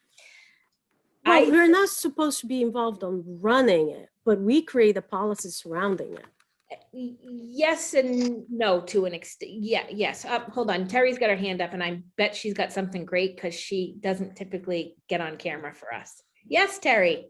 I got nothing great. I was just going to say that basically what you're setting up is a really good groundwork for scope of service that would go into an RFP. So you might not have it in time for this year, but as you identify what it is that you want to be scoping out, when the RFP is sent out, it does include the scope of services, and this will help you can basically work with the DPW director and town manager to make sure those are included. Yeah. That's a great point. It's a great point. That's all I got. So, good night. Thank you. Thank you. I'm glad you joined us for this long. I guess on my side of things was more like, we can expect the trash to be picked up, and we can, we can set that expectation that that's our policy, that our park's going to be kept clean. But I think where that line gets drawn is saying to them that trash at the parks needs to be emptied every single day, because we don't know what the availability of personnel are within a group. No. I'm going to disagree with you, because if the trash needs to be picked up every day, we can't have a policy that trash needs to be picked up every day. Availability, how they run it, it's their problem. And it sounds harsh, but the reality is, it's kind of like a division of power, like, where this is actually a very healthy relationship, because we say this needs to be done every day, because it requires, if the trash needs to be picked up every day, trash needs to be picked up every day. Then it is up to the town to manage that. They can hire someone out. They can have someone from their own within their payroll to pick it up. And if it becomes burdensome for the budget, then it is up to the town manager to manage that. So we're not telling them if they're doing it in the morning, if they're doing it in the afternoon, if they're doing it at night, if they're doing it by a third party, if they're doing their own personnel. We're not telling them where they're disposing. We're not telling them. We could make policy if we want to recycled cans, recyclables or non-recyclables, but how it gets done. So the difference is how to get it done. That's not on us. That's on them. That's outside their expertise. But our expertise should be to create a policy to say, what is that the parks need? We need a lifeguard when we open the town beach. We need the lawn to be mowed to these, to this standard. And in some of the standards that I have read around the country, sometimes they talk about, these policies talk about how often it needs to be irrigated, how tall the grass needs to be cut. I don't think we need to go there yet. But if it gets to the point that it needs to go there because the grass is not being taken care of it, we will. So the best way to not get us involved is to keep things running well. But how the trash gets picked up is not how we're going to do it. But if the trash is picked up every day, that is a fair policy. But if they pick up every day and we don't need to know, that's fine. And I'll invite any, the town manager or Bob to come and disagree with me. Like. And just Go keep for in it. mind that our present policy on trash is 100% carry in, carry out. Perfect. See, that's Yeah. our policy. Right, but we don't enforce it, and that's at this point, I think, is what we need to follow up more on. I think that the park that became sort of the exception to the rule on that one was Wallace Park. When we put the playground in, we put in built-in trash cans. And we do have a problem over there anyway of just, and that when I say trash, that's primarily where we're dealing with trash, because the folks come and they play basketball and they leave their, empty water bottles and stuff on the side. And there's some residents over there that routinely go over and pick it up, or, occasionally somebody from the Honor Society will say, I need some hours. And I'll say, then go to the basketball courts and pick up trash. And they will, and they'll come out with a bag or two of trash. And, I happily sign off on, community service hours for them. So I think Wallace Park really, when I think of trash, it's really where I think we focus. Every now and again, the Little League will say, oh, where'd the trash cans go from here? And I'm like, how did you get trash cans? Because we have a carry in, carry out policy. And, sometimes it's, oh, we brought one down ourselves, but they're usually pretty good at dealing with their own trash anyway. It's usually just Wallace Park. Yeah, McNally Field especially is, every single time I've ever gone over there, it's spotless. Yeah. Marshall, not so great certain times of the year, but Yeah. they do a good job. Yep.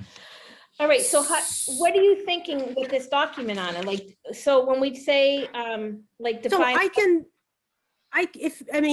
what I was thinking is some very simple things. I can take a stab at it, creating something, a very, when I create something like this, I don't go down every step. I'll just go sort of a light pass on everything, and then fill in, keep adding on, versus trying to, going down a rabbit hole and not getting out and never getting to bullet point number 2.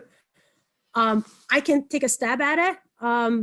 Or if anybody wants to volunteer, Kayla seems to be really great at writing policies, but I can take a stab at it. What I think is, I always say that, we can all, probably if I put some information there that I think it would be reasonable, I think there is that will be a starting point for a discussion. That might be a good way to get started. I don't have to do it. Anyone who wants to do it can do it, but I'm just trying to do some legwork. Do it, and I think we're all volunteering you. And does anybody want to volunteer to sort of work with her, or at least be like the set of eyes that she can run things by once she has something completed?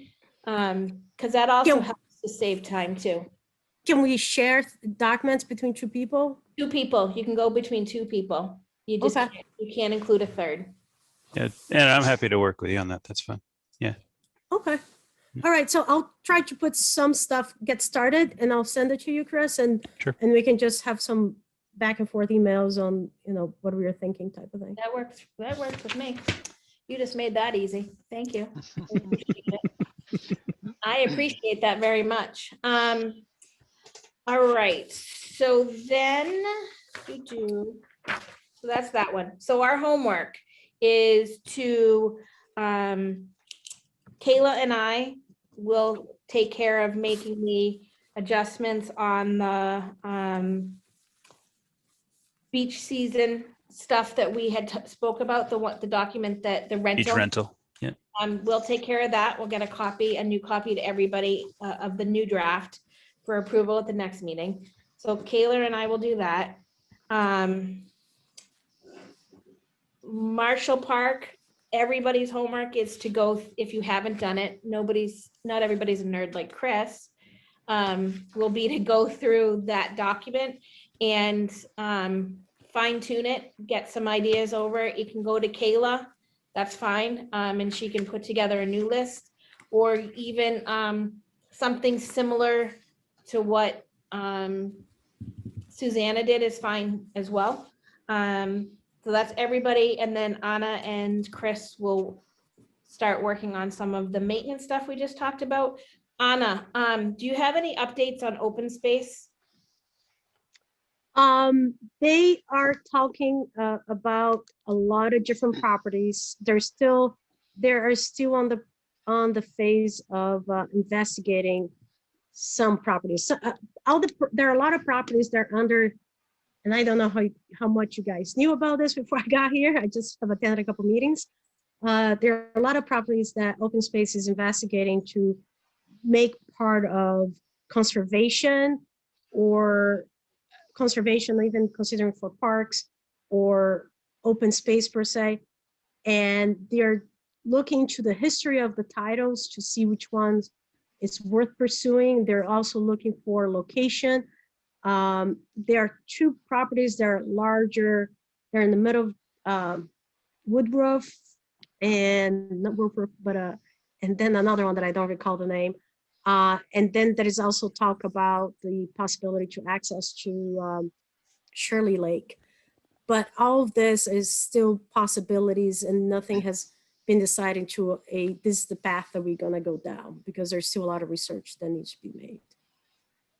Their next meeting is March 17th. If you say so, yes. I think that it is. We got that through the grapevine within the last day or two. So I just Anna, wrote it down. I guess just, one of the, and I was obviously on the last meeting and listened in. The Parmenter Ave property is a piece of property that abuts Lake Shirley. It has direct lake access to it. It's a piece of property that as a park commission previously, like way back when, like a year ago, or whenever it first came to our attention, had spoken about it. And it's a piece of property that I think if we had the opportunity to have moved into a parks property, that we would jump at it. I know that there's been some other interest of that piece of property by private landowners in the area. I guess I just am asking. Yeah. So no private landowners have come to speak in the last 3 meetings. Those are the number of meetings I've been to. And they are they're talking with different state organizations who would then create the lake access for the town. And whatever the organization is, which I don't know what their name is right now, I should have written down. They have some concerns about assigning the land to anything but conservation. Yeah. Because when it's under parks may want to do a different thing than what they do exclusively for conservation. And when they have put property under the care and control of Parks Commission, sometimes the Parks and Commission want to change the use of the land. Right. And they can't. Yes, I think that was a discussion that I actually was. I was there. I think it was the last meeting, and I think part of it was something like, if Parks wants to put a soccer field on it, that wouldn't be allowed under this because of where the funding comes from, which Right. used to, in the grand scheme of things, the town has very limited access to Lake Shirley. It's currently our only access is through a place called Stump Cove, literally stumps, literally a tiny cove. That's not the best access. you know, in my mind, even if conservation had it, you're not gonna hear probably a big complaint from me, but, you know, again, if it's something that came across the parks, you know, if we were an option for that, I wouldn't want somebody to say no to it, because I do think it would be a gem. I do think that there is, you might see some private entities coming forward, most likely at the March 17th meeting, to, you know, sort of look into their options and whether or not that would be a parcel that they'd be able to take. I guess I just, as, you know, our official rep on open space, say to you that I believe, because it was Susanna, Dave, and I that spoke about it last, I believe, before you and Chris came on. It's definitely a piece of property that the Parks Commission would like to be considered for if it does. If it works out, yeah. And it could be that, you know, we could, I don't know what the cost would be to make that with boat launch, but, because I think that's what they were talking about, is being more of a boat launch than A a rooftop, right? Not a, rooftop, like, yeah. right. So, yeah, but I don't think we're quite there yet at the point to move forward with one or the other. But yes, And I just got the feel that Parmenter was really not on their radar. I mean, I know you brought it up and at one point got them to add it to the list as other properties, I guess is where it got kind of lumped into. But I think if you would, I'd like to see us inform open space that we want it to be considered more than just an alternate property that might be transferred to the care and custody of the Parks Commission. And there will be other entities that are going to make a proposal for that property, and it may be a better fit. But I see we can make it. I've been down When there a you number of s- times, and I mean, it's a piece of property that's got wide open access to the water, directly to the water in a cove at Shirley Reservoir. There's no development that needs to be done. You walk down the property with your canoe and you put it in the water if we, you know, get that access. but we would need to plan for parking. Where do the cars That's the one issue, and there are a couple of Right. options, and anybody else, the other entities that may be coming forward would have to do the same thing too. So Right. I agree with you. And, you know, the other piece to it is, you know, the open space committee, as much as I understand of it, is more of a, it's kind of like the finance committee. They do amazing work, but they work more as advisor to other boards. And I think Correct. they're advisors to planning board. Right. But there's nothing that technically stops us from doing the work they are doing and request that property to be put under the care and control of the Parks Commission. I think where they are now is they're doing a great job trying to figure out where the status of all those properties, because where the title is, where it was registered, you know, there's a lot of this and that. There are a lot of properties that we have that the town owns, but we never taken the steps to truly own it. And there's a whole process for that that has different costs. And that's where they are now. So I would say, let's, you know, I did ask them to keep investigating that property. But once we as a commission realize, hey, they're not interested on that property, that's still a town property, we can move forward on requesting the town to make that property a priority to go through the process of getting a clean title and putting under the care and control of the Parks Department, Parks yeah, Commission. and I think we'll find that there is a clear title on that one already. But Yeah. again, it needs to be researched and verified. Right. But I agree. And like I said, there will be another proposal coming forward that I'm aware of that might be a better fit for it, and less of a hassle for everybody involved. But let's let it play itself out, but still make you everybody say- aware that we're still in the running for it. You know, when you say that there's another proposal, I'm always very curious about it. What is that you know that we don't know? Share. I'd rather not now. You'll have it. You can't do that. You'll have it at your next meeting. All right. And I suppose the problem is that I support both routes. I think, I think the Parks Commission and Conservation, like anything that offers public access to public lands to the general public, I think is a wonderful thing, no matter whose name is on that column there in that spreadsheet. It's just, if Right. it's open to the public, I'm all for it. Yep. And I take the stance, and I always have, that once it's gone, it's gone. We can't get it back. Right. Unless you're Chris Sullivan and you can figure out a way to get the hockey equipment back from the barn that we sold. That's getting picked up by the DPW tomorrow to go to storage, by the way. Wait, what? So, Already? yeah, so Why? over The, time- the ice is going to be safe by the weekend. maybe. Wouldn't It's that supposed to be when- after tomorrow. It's supposed to be Wait. warm again. I gotta give Anna the details. So Anna, Yeah, a year You guys- ago, the town sold a piece of property that had once been owned by the Parks Commission.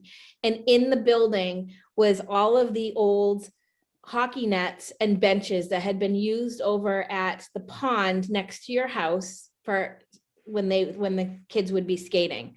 which property was that they sold? It was on West Street. on West Street. Okay. And the Parks gave it up well before any of us came on. So it's a piece of property that sat in the town and finally sold it a year ago. Well, Chris had heard that there was benches and hockey nets, and he went exploring and found that they were, when the land was sold, or the building was sold with the land, that they were in the building because the town didn't think they wanted it. So Chris sought permission from town manager and then approached the people that bought it, and they graciously donated the nets and the benches back to the town. So now when there's ice skating going on, they can have nets and benches. So is that the benches and nets? They're sitting there in the little parking spot? Yeah, That's awesome. We picked them You know- up Saturday morning and dropped them off there, and then Yeah, that was they awesome. need a little bit of repair, but they're in pretty good shape. And then we learned, I posted it on Facebook, we learned that this gentleman telling they were built in 1974. So like Oh, it's wow. like it's pretty cool to see, and nice story to have them come back, and Yeah, it was pretty Yeah. awesome of we'll them get them to, used again. So, yeah, definitely awesome of them to have, gifted them back to the town. Because yeah, I for sure. Do we have a plan for where we're gonna store them? DPW will take them and store them for us. Yep. Okay. There were a couple years that I think this was private, but they left some hockey nets. Sorry. Stop. Down in the pond after ice skating. Tinky. That is really her dog's name. I was about to say, wait till she tells you her dog's name. Tinkerbell, go! Oh, sorry. There we go. I thought I muted. No, I pushed the wrong button. It was not the button of mute. But yeah, so there was 1 year that the hockey nets just were in the water. So we had to get a little boat and roll it out there and get the nets out. So My neighbor walked out and picked up his stuff off the ice on Saturday when we went down and dropped the nets up, just to make sure that nothing yeah, sink in. There were a couple shovels out there and stuff. So yeah. Hopefully, it was really nice to see Pat just his dedication of cleaning the spot. And I work in my window and I see, like, I'm sitting here and I see right on Highland Street, and I see him going down the street with his snowblower. that's awesome. And like 3 hours later, I see him coming back. That's dedication. He said, "Pat, the town plows our street, right?"